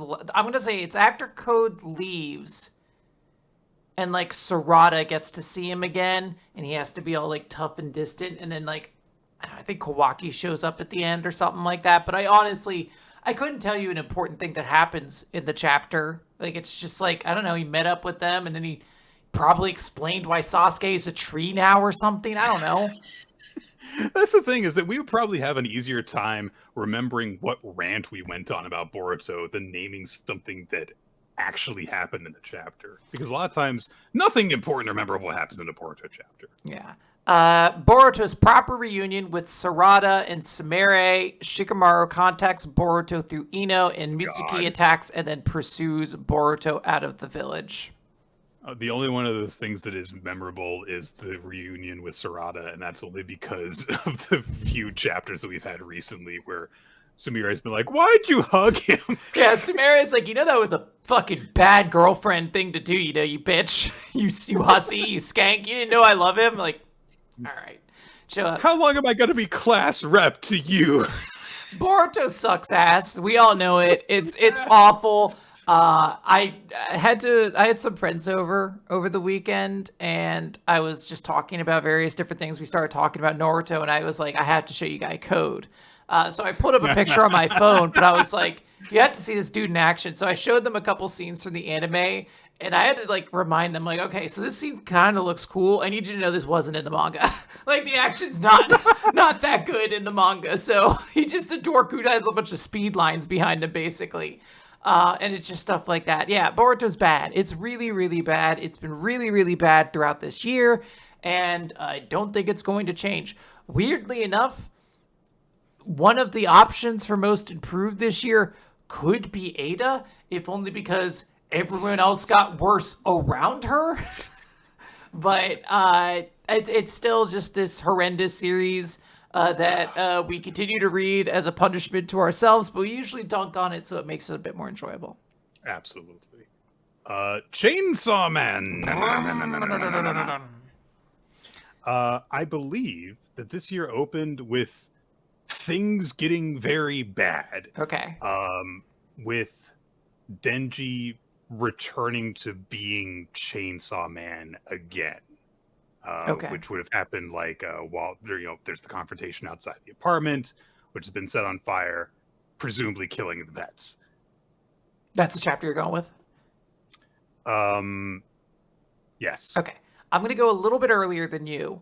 I'm going to go in the chapter where they meet. They're like at a park bench, and Barum shows up. And he insinuates something bad is about to happen or something like that. Gotcha. Okay. I cannot remember the specific thing he does. I'm just like, I remember Barum being around the manga a lot this year, and I feel like he did something before the sushi belt incident. This is Chainsaw Man versus the Spear, Whip, and Sword Devils. Ooh. So even a little bit before, I think, when I'm talking about. If I'm recalling right. I don't remember exactly when everything happened, but I think we're both wrong, but we're around a similar time frame. Gotcha. Okay. Chainsaw Man's been weird this year. It's as opposed to the years where it's been very normal. Well, it's just kind of been weird in that it's been very sad for a lot of this year. It's just been, like a train of sadness for Denji, who has lost his home, lost his pets, lost his adoptive little sister, been cut up and shipped in order to grow like Chainsaw Man clones as some sort of weird experiment, busted out. When he went to go get sushi was when he found out that his adoptive little sister had been killed. And now he and Asa, whom he has a very weird relationship right now, because, of the whole thing where Yoru doesn't understand what's going on between her and Chainsaw Man. She's got very complicated feelings. And they're stuck in an aging devil's place. So it's been a weird year for Denji, I guess. Very much so, very much so. I have a weird feeling with Chainsaw Man, which is that even though there have been decent parts of Chainsaw Man this year, like the break into the facility to rescue Chainsaw Man with like the guillotine devil was this year, which is kind of funny. Like I was, chuckling to myself as I read the best chapter titles recommendations, as I was like, the one was like, yeah, guillotine or whatever. And I was like, right, what a silly little guy that guillotine devil was. That said, I think the pacing of Chainsaw Man has been pretty rough this year. Even in the chapter we're going to talk about next week, it ends, I feel like, 2 pages before it should. Like, I feel like there's, like, a couple more things that have to be said. There's, like, this very blunt, like, mid-conversation way that, like, chapters have kind of ended in an anticlimax. That's just kind of been frustrating to read. Yeah. It's not been bad. I've enjoyed what we've gotten. I think, there's a lot of, like, drama and tension to being stuck in the aging devil and, like, having to try to work your way out of it. But it's just, like, not exciting to read week to week, It's like, oh, am I supposed to be reading this by volume now instead or something? That's been the thing that's definitely been missing for the series, is that there hasn't been a whole lot of, like, excitement. There have definitely been big explosions of excitement that have happened. The return of, like, Chainsaw Man proper was a big deal when he went on that very brief massacre. Yoru busting out the tank devil and gun devil and getting her arms back was a big, huge moment. And then she turned the Statue of Liberty into a giant sniper rifle cannon. That was awesome. But it does feel like we've been content in a lot of moments to just kind of take our time working through certain scenarios that aren't interesting enough to justify the amount of time that we spend in them. I think that there, like we have talked about, has been some interesting stuff going on with the aging devil. But, like, we keep on kind of comparing it to the stuff that happened in the aquarium and how much better that was, and also how much faster that was in terms of the pacing. They were in and out real quick by comparison, and a lot more character development seemed to happen there. So yeah, in comparison, like, there is yet to be sort of like a aquarium spear moment or something like that. Like a moment where you're like, holy shit, what's supposed to happen next week or whatever. We have just kind of been in the aging devil for like 2 months now. Quite a while. So I am a little bit frustrated with it at times. I don't think it's been bad, but it's been inconsistent, I would say. This is, I think, probably the worst year that Chainsaw Man has had in terms of, like, when it's been running consistent. Because obviously there was the time where, it took a break. But it hasn't been horrible. It's just been mildly disappointing. It feels like there's a moment we're supposed to get to that's going to kind of turn this all around. And we're going to be like, actually, this is pretty fucking awesome. Whether it's, Denji and Asa getting together, whether it's finding out if Nayuta actually is gone. Like, whatever this thing is supposed to be, I hope we get to it, because I'm sure it's going to be worth it. But right now, it's a chore getting there. And speaking of chores, Nick, Cipher Academy also... Chores? I just needed a segue. It's still running this year. I can't participate in this because I scrolled down too far and I found out what chapter it was this year. But Nick, do you know what chapter Cipher Academy was at this year? I can say fairly confidently where it was, because unfortunately Cipher Academy did end in early February. Very sad, because I don't care. It wasn't very popular. The two of us liked it. Which really, when you think back to it, what a twist of fate that was. Oh, yeah. So because of the timing, because there were only like 4 chapters that ran this year. So if the timing of it is correct in my mind, if it's 4 or 5 chapters back, the last one was the sequel one that showed 2 years in the future. Second to last was Iroha's confrontation with, oh gosh, I've forgotten her name, Kogoe, maybe? The girl with the glasses. Second to last chapter Third to last. That's how it works. Third to last chapter would have been Iroha's battle with Toshusai, which means the fourth to last, which would, if my counting is right, be the first chapter, would have been the group code battle at the end, in the virtual arc at the end, which decided Toshusai versus Iroha would be the finals for the Code Emperor battle. Do you remember what the game was? Counting? You got it. That's it was the round table calculator flash math game. Which was a very fun chapter. Sure. Because it also featured dancing. Ugh. I miss Cipher Academy so much. It was such a very different series, which with characters that we really, really liked, and also something I have to say for it, such distinct character designs too. You could instantly tell them apart. There were like certain parts of it where it focused in on just their eyes, and you could tell who the characters were based on their eyes. Come on. It is a very well drawn series. It had a lot of great character designs. It was good. I feel like we said a lot of what we needed to say about Cipher Academy at the end of last year, probably. But it was good. I enjoy it. I almost want to talk about it because it'll delay us from having to talk about Eden Zero again. But that is unfortunately where we're at. Nick, Eden Zero was still running at the start of last year. Where do you think we were? I have no fucking clue is my actual answer. I kind of just like randomly put my finger down on something and was like, let's go with that, and assumed that was the first chapter. And I came to the double bluff hacker battle between Killer and Herman and Weiss that involved like the Edens 1 and Eden 0 trying to ram each other while the hacking was going on. That's the only thing that I came up with. I have no clue how accurate that is. It's just a thing that happened. I have no idea at all. So I just picked a character and said they were in their fight. So I'm going to say Weiss. Whatever fight Weiss had in that arc, he was in that fight. Okay. I have no idea. Okay. So technically, if I'm accurate, you're also right. Then you are correct, and I am correct by that nature. This is Weiss and Hermit versus Killer. I had zero. I was like, there was just like a shit ton of fights that we just had to get through. I was like, it was either this or like one of Homura's fights. I guess statistically, I would have been more likely to pick Homura, but fuck Homura. Look, the series was bad. No, I don't have any fondness for anyone in that series. Even Pino. Fuck Pino. I know everyone loves Pino, but fuck that series and fuck everyone in it. I'm very glad this series is over. I'm considering myself very grateful. Like, you know, they say like the brain, you know, in its different ways tries to like heal itself from trauma. And like, I'm very grateful that my brain is like really just like ejected so much of his series out of my brain at this point.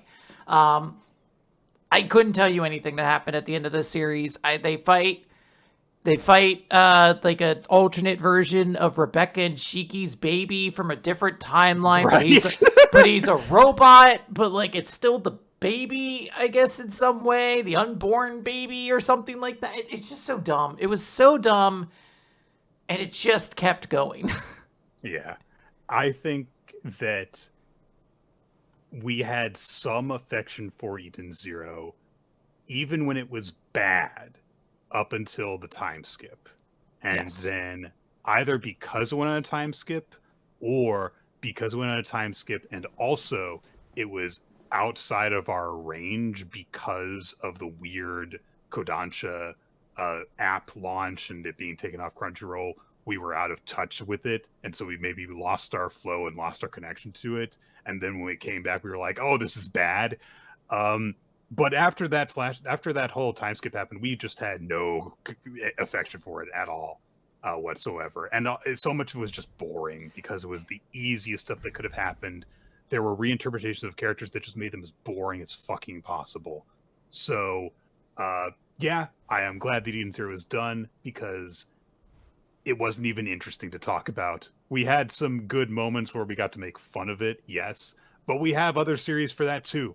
So, goodbye. Yeah, not much else to say. Green Greens, Nick, was this year. Sad series, ended too early. Can you think where it was at the start of this year? Better times? Yeah, so this ended in the middle of the year, which means that there was not a lot that would have happened So my guess was that it was the end of the drive battle with Chikara, between Haku and Chikara. Oh, is that the guy from the club? With the guy at the club, he had the wild hair. He had a crush on, I forget the female lead's name, but he had a crush on her. There was the glove that he didn't want to wear out because Haku made him wear it as a handicap because Haku was a beginner. Okay. I'm going to go, you said it's the end. I feel like it was a 3-chapter thing, so I'm going to say it was the middle. I'm just going to say it was also in the middle of that arc, because I know it was super early on, and I was like, I know that dude didn't show up until I think maybe like, hold on, wait a second, actually. I feel like that guy showed up right after we did the 3 chapters at the start of it. Yeah, I'm just going to say it's the middle or the very start of it, depending on how that little sequence went, essentially. But it wasn't concluded in that chapter. Okay. Nope, you were right. It was the end of Haku and Hagio's driving match. So hell yeah. Nick is killing it this year. Green Greens was a great series. Just really, really good. We are passionate sports fans. We love sports manga. We want to see more of it. And unfortunately, this was just another year where no sports manga was able to catch.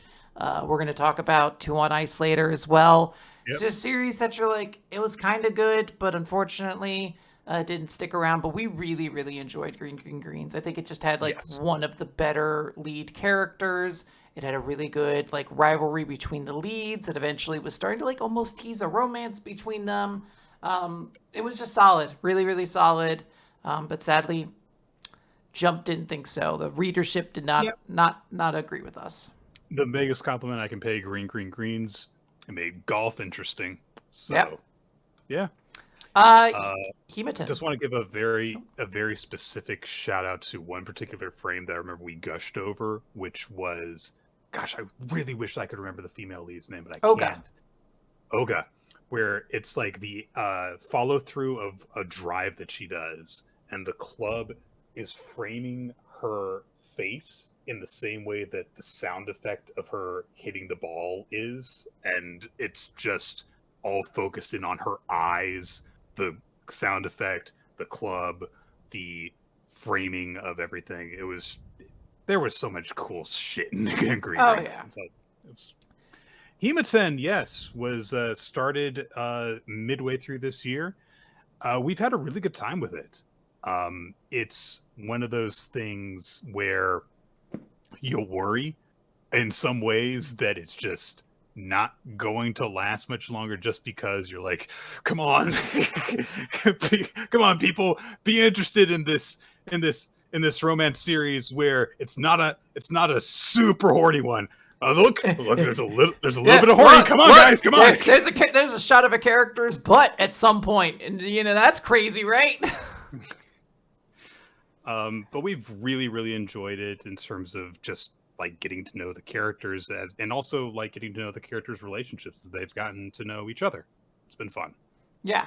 I enjoyed it. I enjoy Hematon a lot. I should correct myself there. I really, really like this series. I will say I'm not super worried about its immediate cancelization or anything like that. It does seem to be doing decently. I don't remember if I've seen the specific sales numbers or anything like that for it yet, but I think that the series has, the magazine, I should say, has worse things in it right now that I think are going to get canceled before it. So I think Hematon is going to find its audience, and I think people are going to like it. I think Himari is a really good lead protagonist for this sort of series. She seems like the kind of character that a lot of people are going to be able to be like, oh, I want to see her get together with the lead. She just has a good look, good charisma. She's fun. I just feel like that might eventually happen. And we've just enjoyed it so far. We eventually got to learn about the side characters. I'm forgetting her name, but the other girl in the series right now, she is starting to become a more memorable character and things like that. So it's going well so far. Yep. I'm not saying that in terms of actual facts about how it's ranking or anything like that, because I do know it's not ranking poorly or anything right now, and it's at the point where it's Hanoka. half a year old. Which means that it's over that initial hump that you got to get past of, around 18 to 20 chapters for that first cut. And even now, at this point where it's past that one, it doesn't seem like it's on the chopping block at this time. It's just a matter of like, because it's a little bit different, you worry it's not going to be mainstream enough to have that appeal. The only thing that worries me is that Sid Craft is in the magazine again, and people are going to be like, oh, wait, maybe this shit should be hornier, you know? Yep. But, hey, Ichi the Witch. I'm just going to let you handle this. I'm just going to be off on the side. I'm just going to drink. It's just good, okay? It's good. It's a shonen adventure series that has good artwork and fun characters, and they go out and they have adventures. And the designs are nice. And Ichi is a cool but simple character. He's like Luffy if Luffy was not afraid to wear a dress. Like,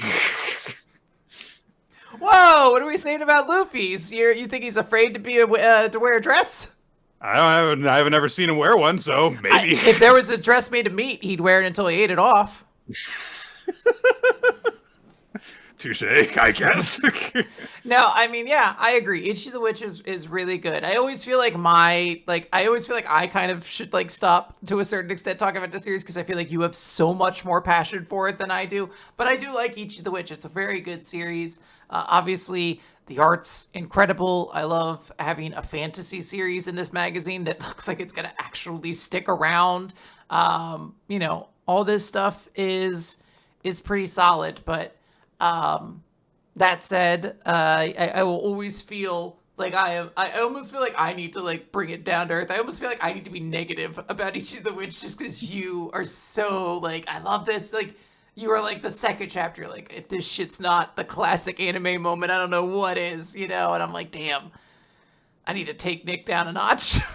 It wasn't quite that early, I think, because it would have been when Komugi was introduced and he was holding himself upside down. It's like within the first 4 chapters. It's pretty early on, yes. And but that was definitely the moment where I was like, I'm all in. It's a great series, though. I've said it before. This is a very, very strong series. I can't hate it.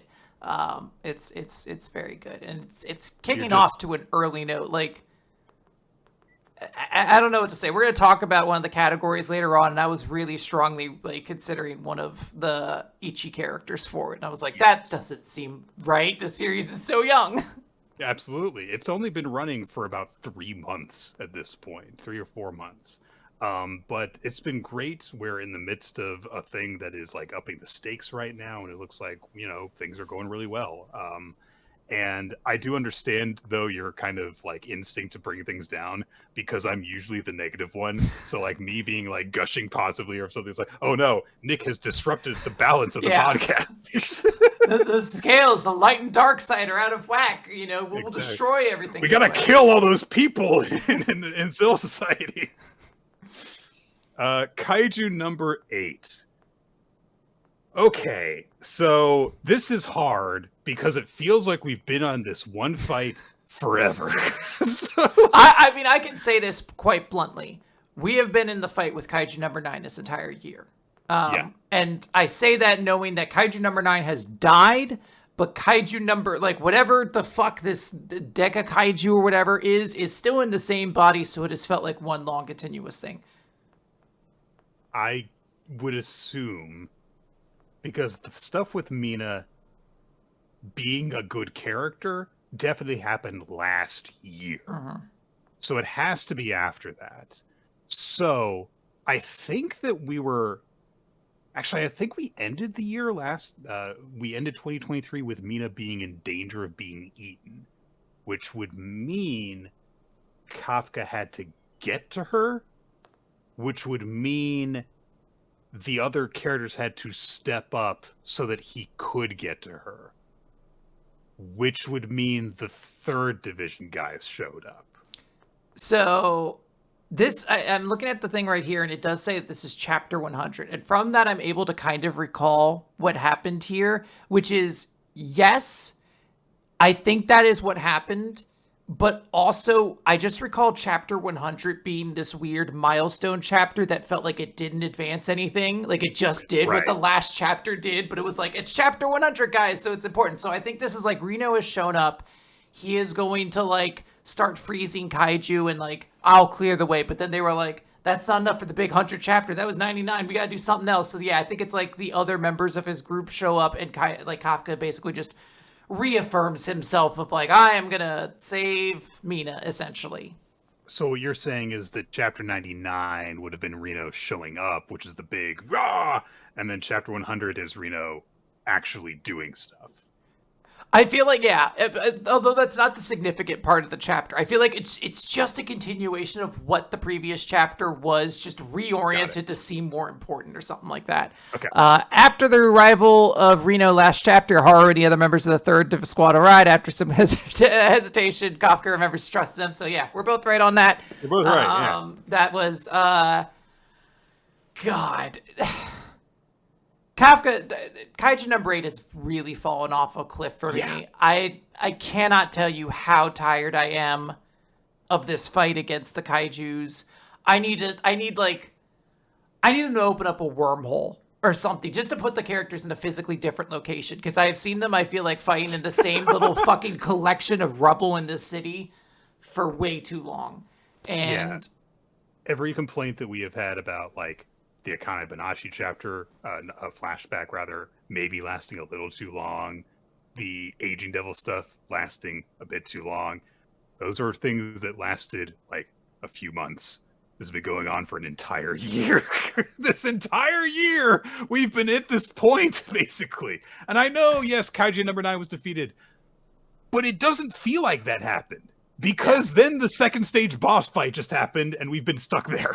So we're getting a little low on time, so I'm not going to go too much further into it. But Kaiju number 8 definitely has been a disappointment this year, and I hope if it is ending, just end, please. I do not want more of this series right now. And if we are going to keep going, they do something else.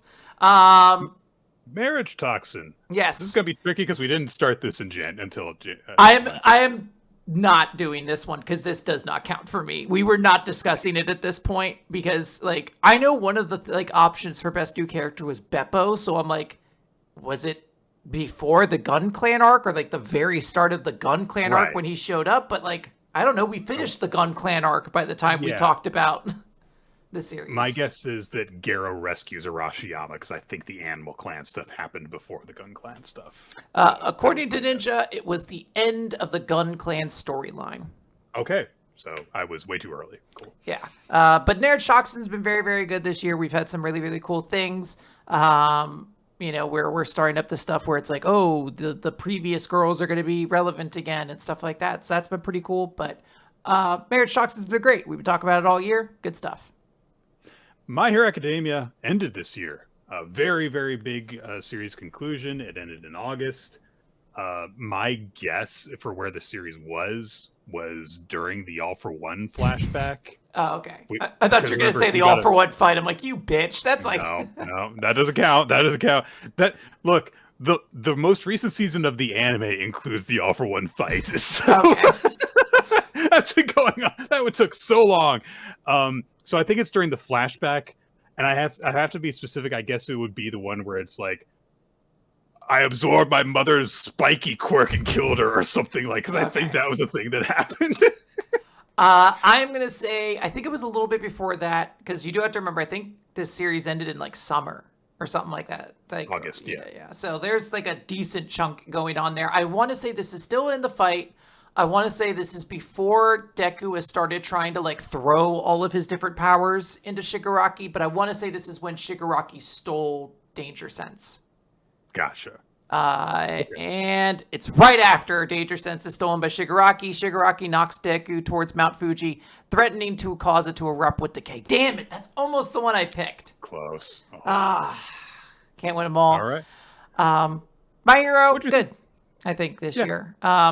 Especially if you just consider that end chunk where we didn't have to then consider like the 3 years of the arc we had been in before that or anything like that. I think there were some really good chapters in here.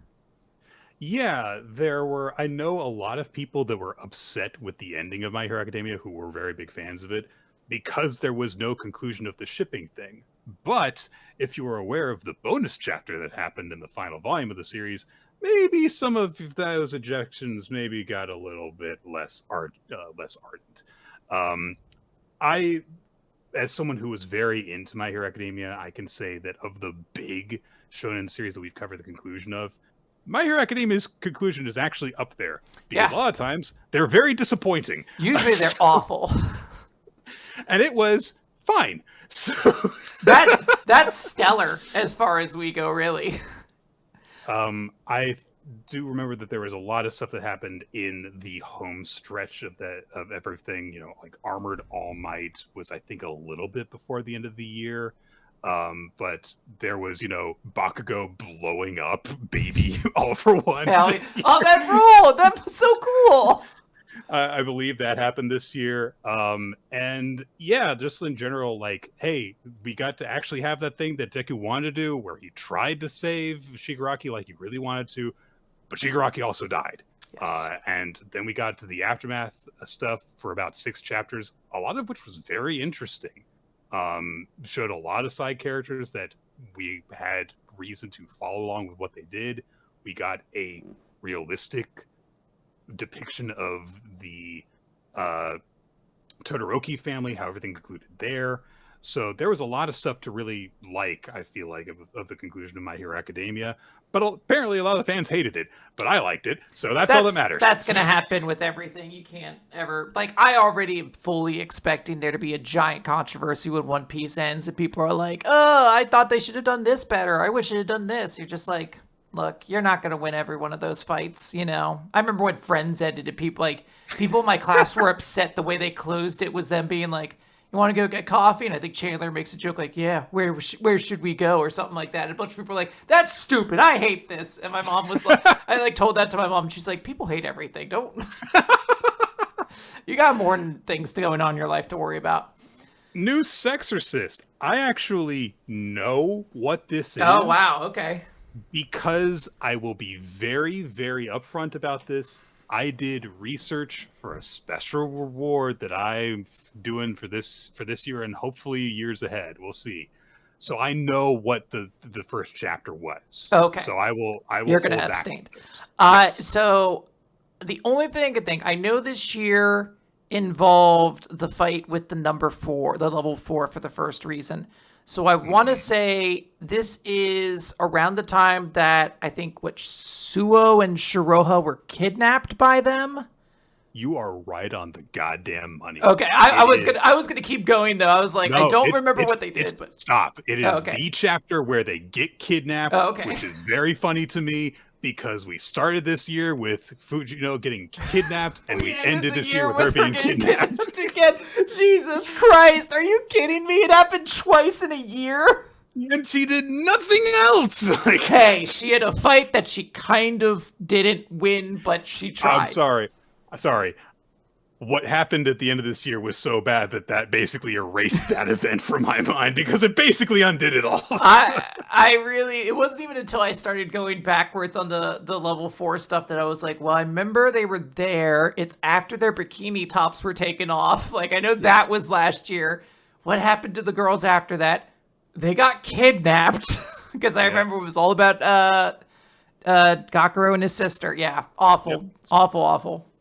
So there was all the stuff that was Shitatsu's big introductory arc. So they had the fight against the demon spirit thing that killed their dad. They've encountered the level 4 guy, which set up the entire council of level 4s and stuff that are the main opposition for the entire series. Gakuro got named as an official captain with his own squad, and so we started bringing in people to actually help them. A bunch of training happened. The confrontations with more level 4s happened, including the bomb guy, which included more stupid stuff with Suo, and also Shiroha's fight. And then we've had basically since then the training as lead up to the confrontation with Rito. And question mark if that's what we're still doing anymore. I have no idea. Right. Is Rito even alive? Did he die from having his arm and like half his fingers cut off? People get their arms cut off all the time in New Sexorcist. It just happens. I know. We'll get to that later. But yeah, not a great series. One Piece, Nick. One Piece. I'm abstaining from this one because I know this one. It was part of the things that I looked up as part of this. I believe it's not when Kuma hits Saturn.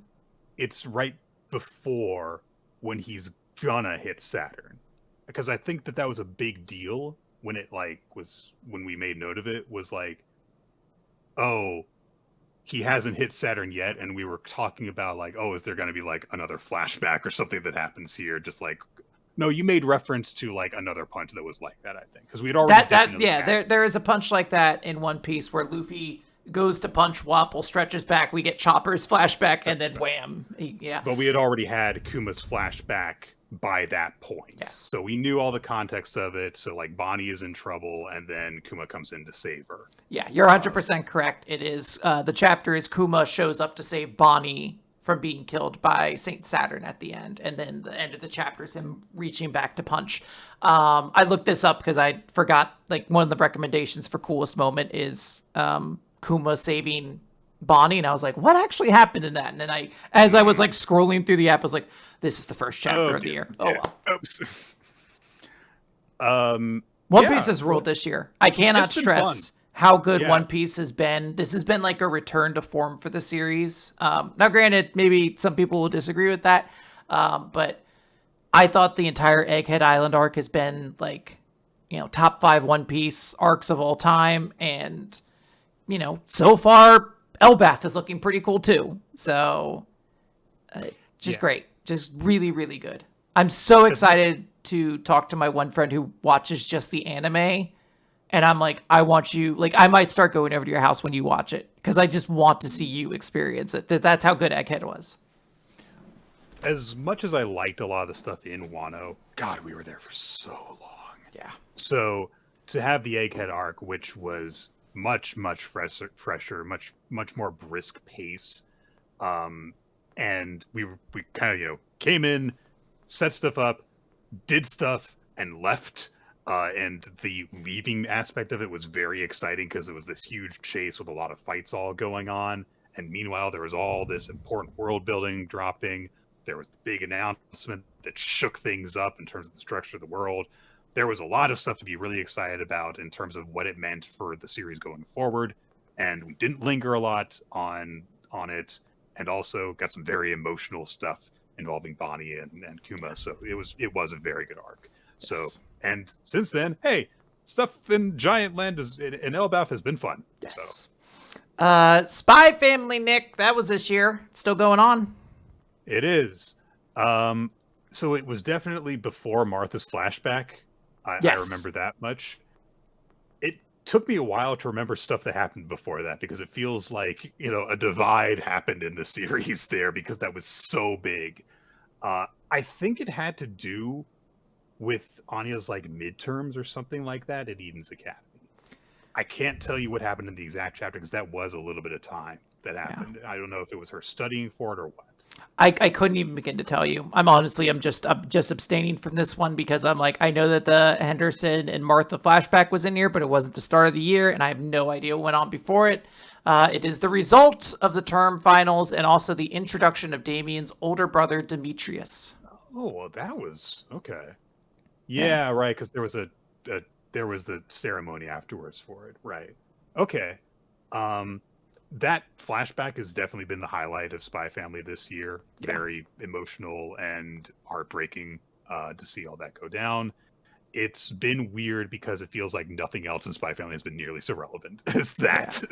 Yeah. I'm gonna speed us along here, because again, we're getting late, and I know we're gonna have a long discussion about Undead Unluck. But Sidcraft started this year. We did not like it at the very start necessarily, but then we had the Scissor Leg chapter, and I think we're on board now. We're committed. It seems like it, yeah. 2 on Ice also was this year. That ended. Nick, do you want to guess where it was at the start of? I was going to guess when I wrote my notes that it was something to do with like the solo training, but I'm going to just say, just because it was the most memorable thing that happened in the series as a whole, this is probably wrong, but I'm going to guess it had something to do with the monologues over like God and stuff that Dylan was doing during his performances, because I think that happened at some point this year. I don't know if it was exactly that. It is not that. This is Hayuma and Kisara doing pairs. And then they run into Sora, and Hayuma's like, how do you do quads with your body type? Oh, jeez. God, I would have never guessed that. Yeah. 209 had its charms, but it's understandable why it ended early. Yes. It really needed to just lean into evil skate god. It really did. Earlier. Yeah, I really needed Sora to be in the series earlier. Ultimate Exorcist Kyoshi also started this year. We are enjoying it. It does seem like it is going to get a little bit more of a chance in the magazine, but still not a guarantee it's going to run a whole lot longer. So this might be a cross-managed situation where it gets to run like an extra arc or two, and then we'll wrap up. Yep. Undead Unluck, Nick. I think this might be the last one then. No, World Triggers after that. Right. I think it had something to do with going to get Julia and add her to the Union, because I know that we had the stuff with, like, was Fuko's mom this year? Yes. And also there was the stuff with Tatiana, and I know that wasn't the start of the year, so I think that it had to do with getting Julia added in, but there wasn't a lot of, like, exceptional stuff that happened during that arc, so I don't know exactly what it was. I think it wasn't the beginning. It was at least a few chapters into it. I want to say that I think it's also the Julia arc. I want to say it's like when they start running into UMAs and they run into like the gold UMA and something like else tries to fight them, and like Gina has to take care of them while Fuko like runs away because like Julia's like, I'm going to fight these things. And they're like, you don't have your powers yet. This is not a good idea. Julia's fancy duels with Fuko. Afterwards, Fuko takes Julia with her to go after Top. So actually we're both a little too early. It seems like it was like the very end of it because they moved into the beast stuff then. This is one of the more controversial series, I guess, of this year in that we are on the podcast at least. Yeah, we are talking about this series essentially as it's over. There is at least another chapter left. It is not clear exactly how many left at this point, but we went through a lot of stuff in the end of this chunk, and I still have fondness for this series. As I read through this year and went through some of the supplementary award recommendations and stuff like that, I was like, the series did have really good points this year. The Nico fight against Language was this year, which was like a really, really good fight.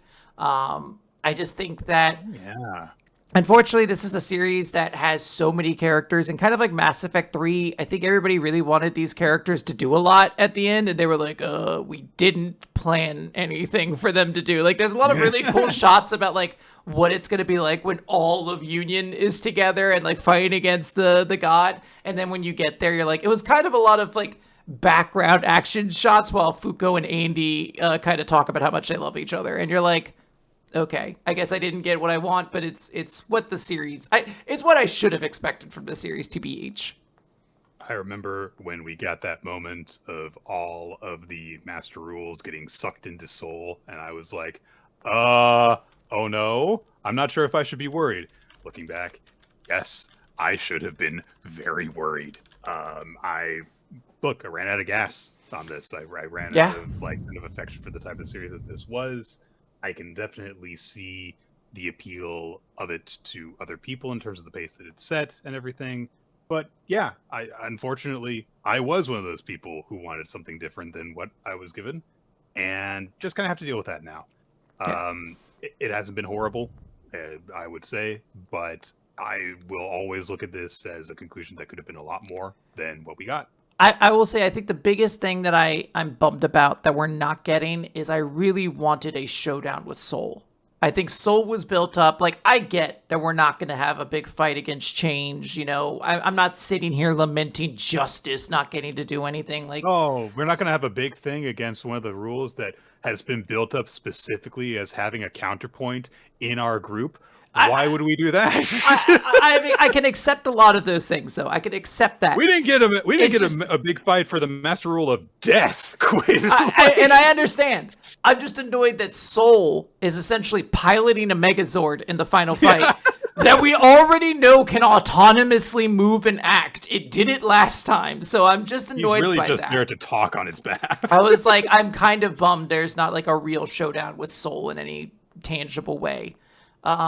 But anyways, Nick, World Trigger! Man, I don't know. It was some part of the test. I know that that's too vague because we're on part 30-something of that test. I know because I would have said, like, it's... I wanted to say when I was looking at this, like, maybe I could just guess the conversation between Ninami and Yuzuru, and then I was like, no, that happened last year. So I don't know what part of the test it was. I think it was not even at the test. I think it was them talking about the test. It's so funny to me, because I just looked up the answer. I had no idea. The answer Ninja put is, TLDR, Akuma makes a poop robot. And then a bunch of squads discuss their strategies so they can try on soldiers.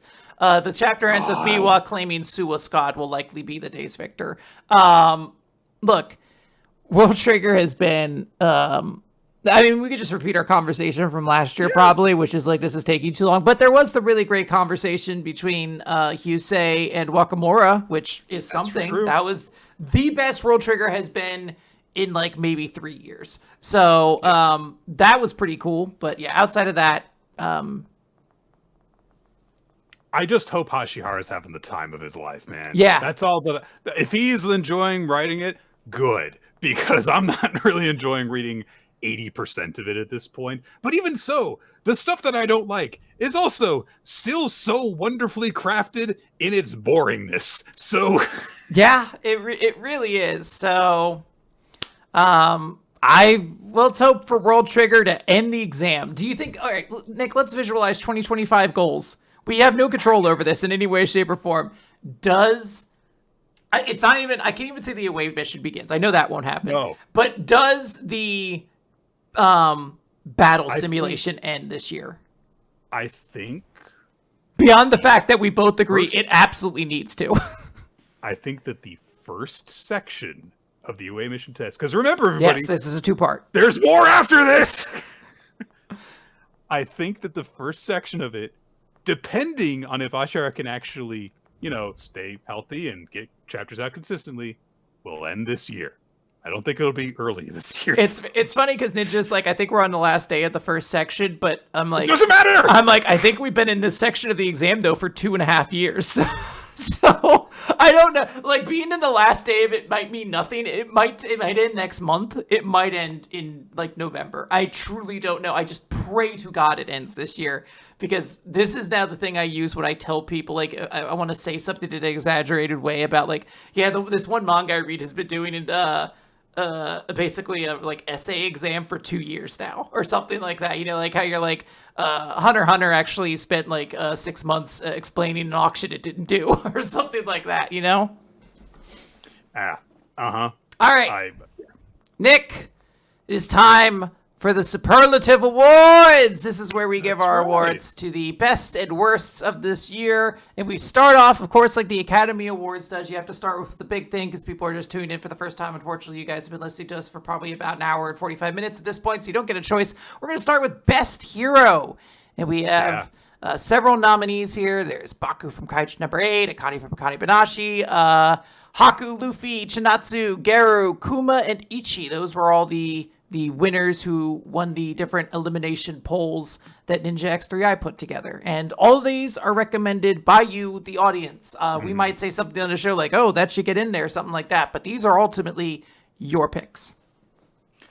I am going to shock people by not picking Ichi for this. Because I'm going to give it to Chinatsu in Blue Box. Okay. I feel like this, when you consider how like this year began with her, experiencing a downfall because she lost the game against Yumika during her injury. She had that, and then we got to see her pick herself up, and also just see like how she has grown because of her relationship with Taiki over time, in terms of how she approaches basketball, how she approaches school, how she deals with people now that she is in a relationship and stuff. And also, of course, how she's been dealing with her dad and the insight her dad has in terms of how her life has, improved because of it. I feel like it's Chinatsu's year in terms of like a triumphant year for a hero, which is weird because we haven't even finished that big basketball game. I was going to say, she hasn't finished the basketball match she's in, and she started the year by getting horribly injured. Yeah. So I am going to do a wild card here because I'm honestly very, very shocked this character wasn't even nominated. I'm going with Deku from My Hero Academia, who accomplished everything he tried to do. This kid was like, I am not giving up on Shigaraki, and he didn't. And he has this great moment at the end where all of his friends show up and they get to lead him into like one final climactic, attack, and then he gets to retire as a teacher, and then he gets to get his suit, so he's like upgraded, so they're like, you could still be a hero. It's just like, I don't know, I feel like Deku just did what he wanted to. He was exactly what he said and nailed the, stuck the landing or whatever. I really like Deku this year. The audience, however, I like the wild card. That's good. Yeah. The audience, by the way, they filled in for you, Nick. Ichi the Witch won Best Hero for 2024, and I definitely do get that with 13 out of 41 votes. Best. Guys, I'll pick Ichi in another year. Yeah. Because it'll be cool. Well, Nick, you have another choice because we're in Best New Character. So I don't know why this first person is here, the overly chill surgeon. That feels like a mistake. People just really like that character. Don't we have a category for that called like Best WMR Reinterpreted? We didn't reinterpret him. That's what he was like. We didn't reinterpret him. He just was that way. That's why. Damn, what a crazy world. Overly chill surgeon, Leo from Marriagetoxin, Kyoshi, Sosuke also from Kyoshi, Ichi and Descaros from Ichi the Witch, Sid from Sid Craft, and then Loki from One Piece. So, I kind of want to give it to Ichi a lot, but instead of going to give it to Descaros from Ichi the Witch, I just like her more. She's so funny. I love everything about her. I love her confidence. I love her look. I love that despite being coded the way that she is, as arrogant and up her own ass, she's also very right about like everything that she has done in the series thus far. I am going to agree with you. I think Descaros is the best character from this year. I think not only, maybe it's just because it's the fact it's a female character in this sort of spot, but I feel like she is significantly different than the mentor character that every other series tends to get and stuff like that. Like, I feel like you can easily identify the character. You're like, oh, that's the Kakashi, that's the Urahara, that sort of stuff. Like Sasaki in Kyoshi, you're like, yeah, he's Kakashi and he's Urahara. Like, I get it, Right. that kind of stuff. Where Descaros, you're like, nah, she's kind of like this weird beast, this kind of like gremlin child thing, but she is also like the experienced one in the group, and that's kind of just like a cool, refreshing thing to have, and I really like her a lot. The audience continued the Ichi domination with Ichi the Witch as the best new character. It's also good. Best new power technique. Yeah, do you want to read these off? Because I need to see which one it is. Sure. So we've got Tokyorito throwing his men at Akie's troops so that they explode like grenades. That from the Elusive Samurai. Luffy gnawing a tree into a baseball bat, painting it with hockey, and knocking back an attack for the Elders, using, of course, Gear 5. Yume language's manifestation of language. Bonnie's distorted future, quote, where I'm the most free, where she does Gear 5, basically. Yoru and Chainsaw Man turning the tank and gun devils into her left tank gauntlet and right gun gauntlet. Ichi's style blind fish filleting from Ichi the Witch, and also Uruwashi, Ichi's technique from Ichi the Witch. I am going with the gun and tank gauntlets. That was so cool. Where she just holds out her arm stumps and goes, "Come to mama," and then they explode out of bunkers and go onto her arms and she shoots stuff. Did she say specifically the words "come to mama" when she did that? No, but I'm not as inaccurate as you might think. Okay, I was gonna say, I think she did say something, but I was like, did she say the words "mama"? I'm going to go with Bonnie's distorted future. I think I said last year, I really like it when powers like have like these interpretations that like you can see how they go. And we saw like Bonnie's distorted future where she's a giant or something like that last time. This time we get to see where she is Nika. And that was an extremely powerful moment. It didn't get to like do a whole bunch because Garrett, like Luffy, was also there. But I just thought it was an extremely cool moment, especially for a character who had such a strong connection to Nika. That's, her guiding light, essentially. And she got to become her own hero. And I thought that was really cool. Absolutely. It was a very satisfying moment. It was cool. The audience agreed with you then about Yoru and the tank arms. I also considered it. I'm waiting for them to do more with that yet. We got to see one level of that, but I still don't think we've seen what the tank arm does yet. We'll see. Cipher Academy Memorial Best Chapter Title. 2 on Ice, Chapter 15. Vocation in Christianity through divine grace to be called upon by God, to be given the duty of an evangelist. With a special note that technically the title was just Vocation, but it was kind of framed as if the whole thing was the title. Yeah. Cipher Academy Chapter 56, the only actual Cipher Academy chapter title here. Curse of War, and you must dig 2 graves. 2 on Ice, Chapter 19. I write sins, not tragedies. Chainsaw Man, Chapter 156. Whoop, whoop, whoop, whoop, whoop, buzz. Split, split. This is suddenly just going to become the Chainsaw Man Best Chapter Title Award. Chainsaw Man, Chapter 158. Gyoni Guillotine. Chainsaw Man, Chapter 168. Kiss, Love, Sperm. Sid Craft, Love is a Mystery, Chapter 4. Cats at twilight strangely sleep to the same dream.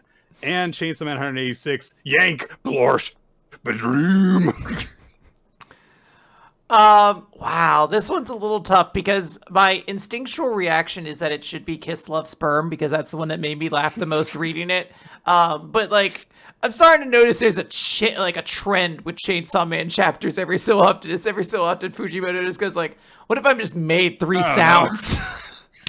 I think I'm still going to go with Kiss, Love, Sperm though, just because it makes me laugh the most. I'm actually going to go with Sid Craft here. I think that title, that unnecessarily poetic cats at twilight strangely sleep to the same dream, that's very in the spirit of the Cipher Academy titles. And I do also want to say I appreciate that every Cipher Academy chapter title basically was up for nomination this year. Curse Award, you must dig 2 graves. The audience, by the way, picked the Vocation option as the winner. I'm not going to read the entire thing, but you know which one. We have a new category this year. Worst. Oh no, this was last year. But it was expanded this year because last year there was no actual thing. Yeah, there was no option. It was basically just it is going to be the 2 whatever characters. This year it is it is expanded so that it's not exclusively just about romantic couples. We have Boruto and Sarada from Boruto 2 Blue Vortex, Kawaka and Ada from Boruto 2 Blue Vortex, Sarada and Sumire for Boruto 2 Blue Vortex, Shiki and Rebecca from Eden Zero, Taiki and Kishi, this is the anime girl guy who thinks wants Shinatsu for himself, and then Hibaru and Kimpa from Astro Royale. Yeah, and I think that Astro Royale was thrown in there because of the forced heteronormative, oh well, they had a kiss underwater thing. I'm shocked that there is no new sexist on here for any of the nominations. Oh my gosh! Can I wild card? What's his name? Gakuro and the new girl, the girl who just kind of showed like she was one of the beach girls, and they keep trying to push her. Right. Like that one, I've never seen a more dead ship on arrival. Ooh. Yeah, her name begins with a T. I can't remember at the moment though. Sujita is her name. Yeah, put that in there. I'm not giving it my award, but I just want to nominate it because wild card nominate it. Yeah. I think that you are right to do that. I think that it is also acceptable to put down Gakuro and Rito for their weird relationship. But that being said, if it's got to be a Boruto one, I feel like it has to be. And I didn't expect this to be the case until a couple months ago. I got to put down Sarada and Sumire, though. What the fuck happened with those 2 girls and their weird friendship and they're suddenly only concerned? Sumire's only concern is fighting over a guy. Garbage. Hated it. Very much garbage. I'm hesitant to give it that because I'm like, oh, I mean, that was only like 1 chapter, though. Like, maybe it turns it around. Whereas Boruto and Sarada has been worthless from the very beginning. She has been like... It's early on. She felt so like damseled by him, like she couldn't participate in things. Like it was like, don't worry, cool man Boruto has shown up to save the day, and it's like, fuck off. I hate this series and the way it writes women. So yeah, I'm gonna give it to Boruto and Sarada, mostly just on Sarada's part. Like, girl, do something, anything, please. At least the 2 of them did team up to beat that one tree guy this year. Sure. but that's like their one saving grace. The audience, by the way, agreed about Boruto and Sarada, so we will link there. We have the best speech category. Now, we don't have all the speeches right here in front of us, so understand that some of these are going to be a little bit vague, but we have the speech that Toru gives to Taizen in Akane-banashi about how it's like, hey, it's just Rakugo. Chill out, dude. Yeah. We have the line about there's no future for the people who give up that Hoshina gives in Kaiju No. 8 B-side, getting the nomination. Nico's speech after re-attaining Unforgettable. I want to know when Kaiju No. 8 goes on their deranged speech about humans and their interest in them. Vegapunk's recorded message is just one long speech nominated in here, which makes sense. For him, it is one long continuous speech. Spinner's regrets about Shigaraki and My Hero Academia. Fuko's speech to everyone in the previous... He played League of Legends! Fuko's speech to everybody about the previous loops right before saving Tatiana. And then Hyusei's lecture to Rokuro in World Trigger over those two chapters. Yeah. I don't have a lot of strong feelings about this, so I am just going to say it's just Rakugo. I feel like that's the one that had the most of an impression on me. It's weird because I feel like there probably were better speeches, but I can't recall one off the top of my head in this moment. And in that case, it feels cheating to say this, but I'm probably going to say the one that was the most relevant to me was Vegapunk's message in One Piece, which, felt like it did try to capture something. It's just weird because it was like clumsily told, not clumsily, but like weirdly, brokenly told over the course of like 3 chapters with Vegapunk every so often being like, yes, and you might be hypothesizing. What happens next? Like, dude, you're alone. You can just say the things. No one's having a dialogue with you. It's not framed as a monologue, even though it technically is a monologue. Yeah. Yes. But the audience agrees with you. Is actually a tie for It's Just Rakugo, and then also Hyusei's lecture to Rokuro as the two. Biggest what the fuck. This is one of our favorites of the year. I'll take this one. Okay. I think Asagawa's performance in his Futatsume debut event being skipped over. In Akane-banashi, of course. Chainsaw Man, Denji and Noru's dick removal confrontation in the alleyway, suddenly devolving into a makeout session, and Handy. Chainsaw Man 170, Barum has Nayuta's severed head sent down the sushi line. Boruto 2 Blue Vortex, Code makes his grand comeback after almost a year of publication, that gets immediately captured by a new member of the villain squad, that gets his hand cut off trying to act tough. I wish I could just give that an award for funniest moment of the year. Yeah. Ichi the Witch, Chapter 10, Ichi clearing the Hajime Magic's trial by filleting her from the inside out, turning her into a sashimi boat. My Hero Academia at 418, All for One, manipulated events to cause the Shimura's tragedy, including giving Tenko a weakened version of Overhaul's quirk, aka the Decay quirk. God, I forgot that was the thing that happened. That was so stupid. Shore to Blue Vortex. Sumire, after implying that the girl's just gotten Boruto's way, suddenly blames Sarada for hugging Boruto earlier and not taking her feelings into account. And Undead Unluck, after Injustice manifests, every master rule except for Soul is just defeated in a single chapter.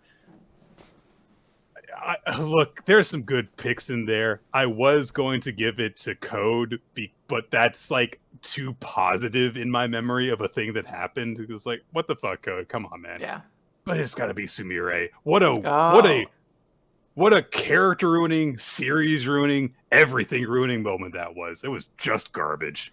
When I go for this, usually biggest what the fuck tends to go to like really bad things. I'm not inherently saying this is bad, but in terms of like a chapter that made me go like, what the fuck? It has to be Denji getting the hand job. I don't know what else it can be. It was something where you're just like, I can't. Like, I know they went into that alley discussing ripping off his penis, but the fact that it ended with him getting jerked off is just wild to me. Like, it's a chapter that's just, like, it was infamous before it even came out, because spoilers came out and people were like, I think something wild happens this week in Chainsaw Man.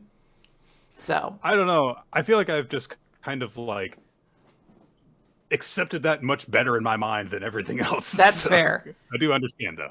That is very fair. We have best 2-page spread, which we have a lot of options for, and it's kind of weird to say them all out. So this is one of those ones where I highly recommend going to check our Google Docs so you can see it. But we have Kuma punching Saturn in the face, the interconnected world of Rakugo, the elders all transformed from One Piece, the portal scene from My Hero Academia, Oga crying in Green Greens, the God of Death scene from Akane-banashi, the Boundless Candle scene from Akane-banashi, and then finally the most recent one in here, the Island of Elbath from one of the most recent chapters of One Piece. Yeah, it's tricky. Let me look at these again. You can do that. I'm going to give mine because this one was, as soon as I saw it, I was like, yep, it's this one. It is Kuma punching Saturn in the face. It is maybe the most satisfying anyone getting punched in the face has ever looked in my life. It is so cool how this shot looks. It looks like Saturn's, like, the head should be obliterated. Like, it should just be, like, pulp and blood at that point, and that's exactly what you want because fuck this asshole. You even get to see like a brief moment of anger out of Kuma, who is otherwise like, you know, he's a robot, he doesn't really get to express emotions, but it's like this pull through of just like fuck this guy, and it's very satisfying. I'm gonna give it to the Boundless Candle scene in Akane-banashi. Look, that's just kind of my jam. All right, yeah. Is, you know, like skulls and death. Skulls and death. That's it. But also just, you know, the way that like the audience is reframed as part of the scene there. It's just a really cool visual in general. Akane-banashi had a lot of good ones. The audience picked the God of Death scene from Akane-banashi, so good picks all over the place. I love how the God of Death in that is almost like you can almost miss it. Yeah, like if you looked at it, you're like, oh, what a nice, you know, somewhat photorealistic drawing of a place. Oh, what's this weird little guy? What's that? Best twist is the next one. Spy Family. The chapter starts to set up a winter cabin murder mystery, only for it to be resolved immediately thanks to Anya, Bond, and Lloyd's respective abilities. One Piece, Chapter 1106. Vegapunk secretly inserted Bonnie at the top of the pacifista hierarchy to ensure that Kuma would always be on her side. Kaiju number 8. Mina's pet tiger Bako is a kaiju.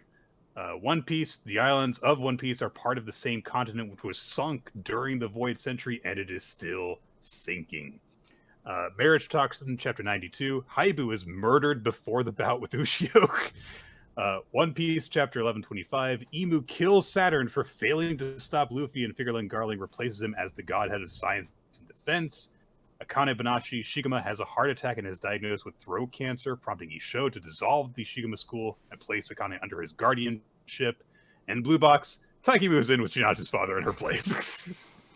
There's some cute ones in there, but I think in terms of like just what the fuck all of this is happening, and you know, paying off on like stuff that had been set up before, the sinking continents in One Piece. It's got all that happening. It's got to be the One Piece one. I think you, I, and the audience all agree about that. It makes sense. This is a payoff that people have been theorizing for years now, and it makes sense, you know? Sometimes it's okay to do the predictable thing. Yes. As long as you set it up properly. All right, we have best fight. We have Taiki versus Haryu in Blue Box. This was a Batman match, in case you're curious. The entire battle... They did not punch each other. The entire battle of Egghead, which never really broke off into one-on-one fights. This is kind of just like a giant group fight that happened. There is the Deadly Rule Shiratori match between Nico, Ichiko, and Fang versus Language. The Maikeru versus the audience and judges from Maikeru's Shinichi promotional exam. The Kafka and Mina versus Kaiju number 9 fight. The Silva siblings against Ashier Silva. And then Kyoshi versus Asutha Roth from one of the recent chapters of Ultimate Exorcist Kyoshi. I would love to give this to the Kaiju number 9 fight, but I cannot properly segment it in my mind from the battles around it, and so I won't. Instead, I'm going to give mine to All Language Shiratori. Yeah. It was a very cool sequence that happened. I loved the drama of how it unfolded, how Fang got involved as the big run-in and stuff, and just the idea of it in general in terms of how it's structured. It was a very creative way of doing a battle. Yeah, I think in a series where, like, really you could do with anything, I thought it was very cool that we had a fight that was something along those lines. And they made it really exciting. I also agree. I'm going to give it to the Shiratori fight. I want to give it to the Battle of Egghead, but it's just so large. Like, that's like giving best fight to Marineford. And you're just like, I don't know, dog. There's like 1,000 things going on there. I can't just give it to Marineford. but it is very, very good. The audience, by the way, gave it also to Shiratori. So everybody loved that fight. Good stuff. Most improved character, Nick. So the options that are given to us are Sora from Two on Ice, Henderson from Spy Family, Martha from Spy Family, the Katana Man from Chainsaw Man, Baikeru from Akane-banashi, Nishida from Blue Box, Haruto from Blue Box, and Wakamura from World Trigger. Yeah, there's some interesting choices in there. I would argue that Henderson was already awesome, so I don't know why he's even on here. Well, Nick, I might want to interject here. Before you look at these, I have 2 wild cards for this. Go ahead. So, one that I think this is who I'm going to be giving it to, and I'm going to put it in there. I think it is Isho Arakawa from Blue Box, who to this point has just kind of been a villain we haven't really gotten to understand the mentality of, and now we do, and now suddenly I'm like, I want to see this guy all the time. But again, one of those ones that blows my mind, this person wasn't nominated, so I don't know if you want to throw this as your wild card. Chinatsu's dad from Blue Box, who we all went for being like, yo, I don't want to ever see this guy who, like, you know, there's a lot of thoughts that, like, this might be like an emotionally abusive dad. And then we get there and like, oh, he does care about his daughter. He's just not good at communicating.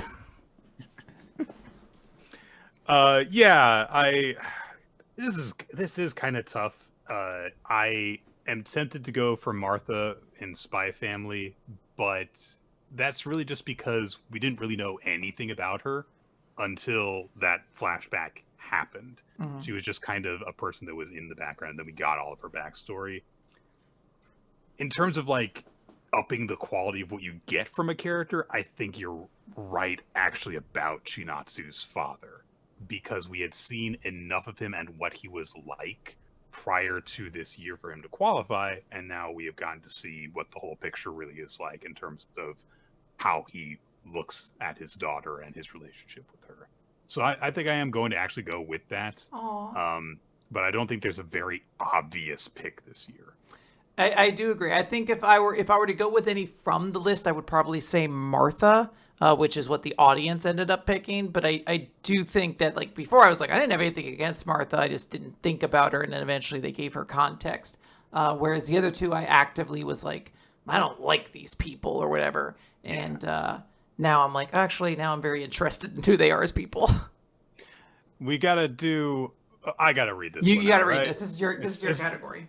It's the Bleach Memorial Best Severed Limb Award. So this is a tricky one because sometimes it's dramatic arms getting severed, and sometimes it's fucking pointless arms getting severed, which is really in the spirit of when it happens in Bleach, and it's completely, useless. So our nominees are Saint Saturn's arm being wrecked after buildings fall on him following Kuma's punch, Gakuro's arm being destroyed by the level 3 Spirit and New Sexorcist. I literally don't even remember that happening. Denji getting his legs amputated repeatedly by government surgeons. Ugh. Kaiju number 9's arm torn off by Kafka as he rescues Mina from being absorbed. Kid Deku's arms disintegrating.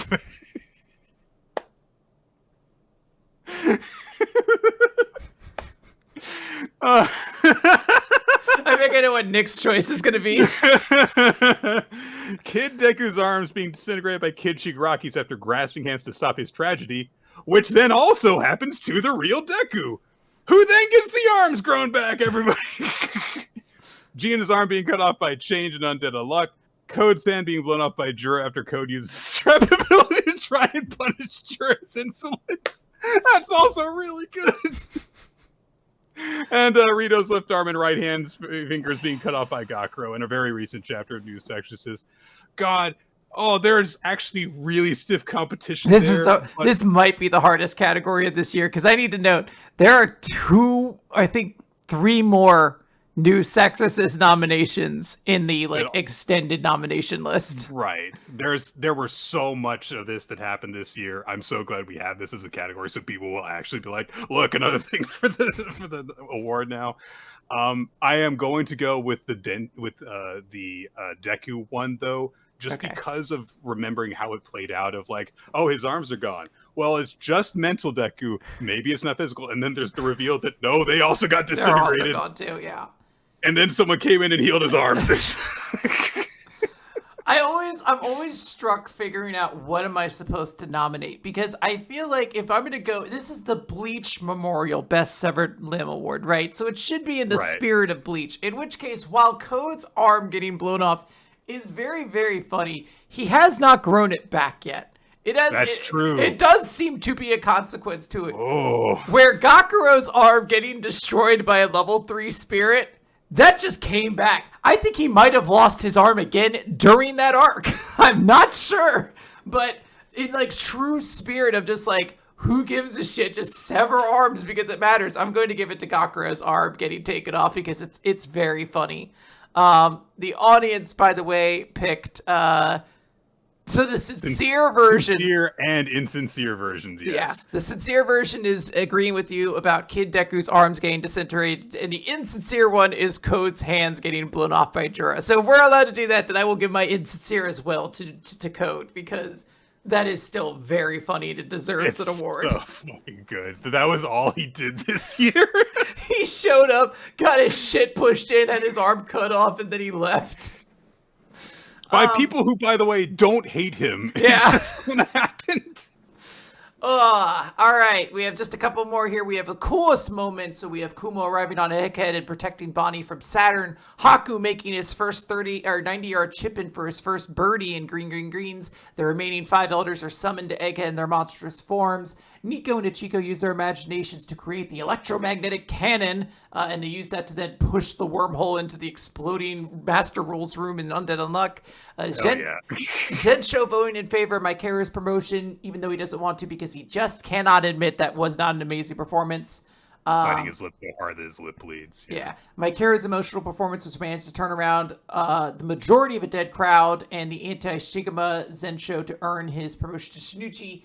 Ushio defeating Haibei in a single uppercut in Marriagetoxin, and then Yoru uses the Gun Devil and the trigger figures of millions of NRA substitute members to summon a giant skeletal devil out of the Statue of Liberty, which then fires a shot from New York, Japan to hit Chainsaw Man. It is that one. That is the one. As I said it, I'm like, this is the most metal option. I don't know what else. I'm sorry, Okuma, you got an award for me earlier, but that is the coolest. She turned the Statue of Liberty into a sniper rifle turret that shot across the ocean. It fucking ruled. It is extremely cool. I believe it is also, yes, it is the unanimous winner from their audience as well. And then we have Best Villain. This is sort of one of the capstone awards. The penultimate. Jay Garcia Saturn from One Piece is nominated again. Sora from Two on Ice. Language from Undead Unluck, Zensho Arakawa from Akane-banashi, Isho Arakawa from Akane-banashi, Baron from Chainsaw Man, the Aging Devil from Chainsaw Man, and Dangerous Takarazuka from Marriagetoxin actually made it on here. He seems like he is the guy who, I'm so sorry that I did a voice for him, everybody. I love that he managed to sneak in. There are a lot of heavy hitters in here, so good for him. Yeah, it's because it's kind of tricky because I don't feel like anyone really stands out in this list because, like, yeah, Saturn sucked, but all his stuff sucking was really actually last year. I was going to say, he didn't do a lot this year except for reveal that he was the mastermind behind Bonnie's Fruit and Her Mom's Disease, which is, like, cool, but I'm like, that's kind of just the cherry on top to everything you did the year before. Right. In terms of stuff that happened this year, was done by characters that have been nominated, because I'm always very bad about thinking of stuff on the spot if it's not in a list in front of me. I'm actually going to go with Zensho. Okay. A very different sort of villain, but I liked the way that he was portrayed in terms of just using what power he did have to want to dick someone over. And then at the end of it, being portrayed as like, no, he is sincere in his beliefs on stuff. He has standards that he holds himself to. It was a very interesting character. There were some cool fights in here. Sora was very, very fun, but he didn't get to fucking really do anything. If he had stuck around a bit longer, the amount of dickishness that he displayed and his own ashishness, the fact that he manipulated an entire contest to choose someone to just embarrass his partner so that the real person he wanted to partner with would come out of the shadows to partner with him, that's great. He just didn't get to do anything, so... Yes. I would love to put him, but he didn't get enough time. I will say that this was a tough category as well. I don't think any one villain stood out really all that well. I think this could have been Soul if Soul had done anything at the end, but instead, as we mentioned, he just pilots a giant mech. He's not even nominated. I guess I'll wild card him out of pity, but I think if I'm looking at all of these and I'm like, who do I hate the most for the actions they've done? It's probably Barham from Chainsaw Man, who's really just a loathsome, despicable fuck who I really hope dies. He might even be dead now, but I don't remember. Like, I can't remember if, like, the hybrids can even die anymore. Like, they just keep seemingly coming back. So, yeah, this dude who shows up and just ruins lives everywhere he goes of this weird, twisted thought philosophy, I'll give it to him, I guess. But the audience, I believe, gave it to Jay Garcia Saturn. He does get his comeuppance. He died this year. He very much died. He turned into a skeleton. Yes. Which gives us the final category, Nick. Well, hold on. Before we get to that one, it's time for a special new award, everybody. Oh. It's the Fuck Gakuro Award. This is Gakuro's stupidest, worst moment of him getting his ass kicked in New Sexorcist. So there were a lot of really strong choices this year because Gakuro gets his ass kicked a lot. It's kind of supposed to be his thing that he gets his ass kicked and he gets back up. It's just not very convincing because when he gets his ass kicked, he just looks pathetic instead. Yes. And to that end, there were fights that he had in training. There was his fight with Rito. There was his fight against the level 4 spirits and stuff. And then there was the time when he was a little kid and Shitatsu broke his arm and sent him to the hospital. And that happened this year.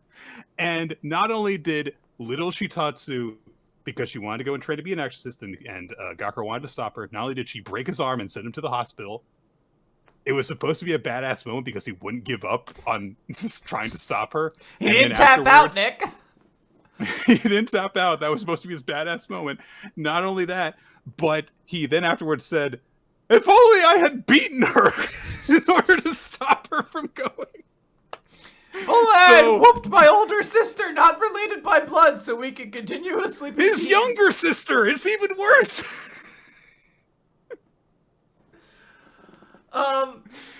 So that's your winner, I'm assuming. That's the Fuck Gakuro Award this year. Can I put my by an 8-year-old girl? Can I put mine? I want to just give special credit to Gakuro getting crushed by a pillar, and he's just trapped underneath it, going like, this seems bad. You shouldn't kiss me, Suo. I love that he almost just died by bleeding out because he got crushed by a stupid pillar. I do want to note, as like a real idea, I do think next year we might have a best relationship category, best relationship / rivalry, because I got through this year and I was like, you know, one thing I'm kind of disappointed by, in no way do I get to really give credit to Chinatsu and Yumika, who have a really good relationship with one another, and I would love a category with that at some point. So just noting that next year we might start nominating for that. Does not mean explicitly it has to be a romantic relationship. It can also be rivals, just two characters who have a great rapport. Just something to nominate those kinds of characters. But without further ado, the final award for Weekly Manga Recaps Retrospective, the best series of 2024. Nick, I'm not going to read off all the nominees. I think we've heard from all of them throughout this list, except for Eden Zero, and it's not winning. So what was the best series this year for you? It's Ichi the Witch. Okay. I don't care. That's fair. No. I don't care that it's like 4 months old. It's Ichi the Witch. I have nominated it for best chapter so many times. It is my favorite new series in a long, long goddamn time. And look, there are other choices that are very, very good. Blue Box was very, very good this year. One Piece. I'm not usually the person to say like, oh, I loved One Piece this year. I really liked One Piece this year. But I gotta go with the obvious choice for me. That's very fair. I will go with the obvious choice for me. It's One Piece. One Piece killed it this year. This was a drastically needed kind of turnaround, I think, for One Piece. Now, granted, we were in Egghead last year, and Egghead was still good last year. But like after Wano kind of drained a lot of the energy, and we had similar kind of feelings after like Dressrosa and Whole Cake Island, where it's just like, damn, these arcs are kind of good, but they're just long. The way Egghead went was so effective. It was so well done. The Vegapunk speech, escaping from the island, the elders showing up, everything was just crazy and huge, and it really is starting to feel like One Piece is coming to a close, and like that alone is just kind of incredible to me. So the year One Piece has had is always going to be very special. I think Egghead is just going to always be one of those arcs I'm just going to look back very fondly on. And yeah, I don't know. They did it. Fucking Oda killed it. Kuma punching Saturn in the face is going to be like one of my favorite moments of manga, I think, for all time. Absolutely. What was the audience pick? The audience agreed with One Piece, but I will note that was the majority was 11 out of 40 votes. So not a like super majority or anything like that. So I imagine a lot of people had different thoughts. I imagine a lot of people probably thought Akane-banashi had a great year this year. A lot of people probably agreed with you about Ichi the Witch. There might have been some little freaks who were like, Boruto had a pretty good year if you like garbage. If you're a sadist, then I understand that. Yeah. That's it. That's the superlative awards, rather, I should say. Yes. Yeah, there were some fun times that we had this year, Quinn. And thank you everyone for joining us for those conversations where we shit on Boruto, we shit on New Sexorcist, all that stuff, and also enjoyed the good times that were to be found as well. And we'll have more in the coming year. We'll be back to a regular episode next week, and there's going to be some changes. We're going to be adding Dandadan into the recap. It's going to be weird. Yeah, we'll be talking about some of those things in a little bit. And yeah, we'll get into that. But thank you all for joining us for the podcast. We record the show usually Wednesday evenings around 7:30 Eastern time. To know when the show goes live, you can follow us on Blue Sky, Nick F Time, Rolo T, and it's just Weekly Manga Recap now. Weekly Manga Recap is the podcast, and also WMR votes if you want to be a part of catching up on all the stuff Ninja does to categorize this stuff, and also vote for the weekly like MVPs and stuff like that. Anytime we say, here's what the audience thinks, if you were listening to this and you did not have your voice heard, if you're sitting there and you're like, no guys, Chainsaw Man was the best this year, you need to join the Discord and or follow that account and participate in these polls. The Discord will be linked wherever this podcast is posted. And we do that on Podbean, weeklymangarecap.podbean.com for the audio version. It's also on feeds like iTunes and Spotify. Video version is on YouTube, youtube.com/weeklymangarecap, and features an opening sequence by Malajack Stillitz and Winslow Cheddar. Thank you guys for creating that wonderful opening for us. We also occasionally have title card artwork done by Steve Man. Search for his artwork all over the internet by searching for Steve Man Art. And as mentioned, of course, NedgeX3i maintains the Google Doc in terms of like history associated with it and stuff, and recommendations for series that we're going to cover in the future, all sorts of stuff there. And that's gonna do it for 2024. 2025 is up ahead. More manga on the way. Yes, I'm excited for 2025 in a manga context, and I'm excited to spend another year with my very best friend, Nick, and all of you wonderful listeners. I hope all of you enjoyed yourselves, and we'll have a funny way to end the episode next time, but this time it's heartfelt. You can't escape my love. It's got feet like Sonic. It's very fast. My love will find you, and it will control you. Oh dear. Goodbye, everyone.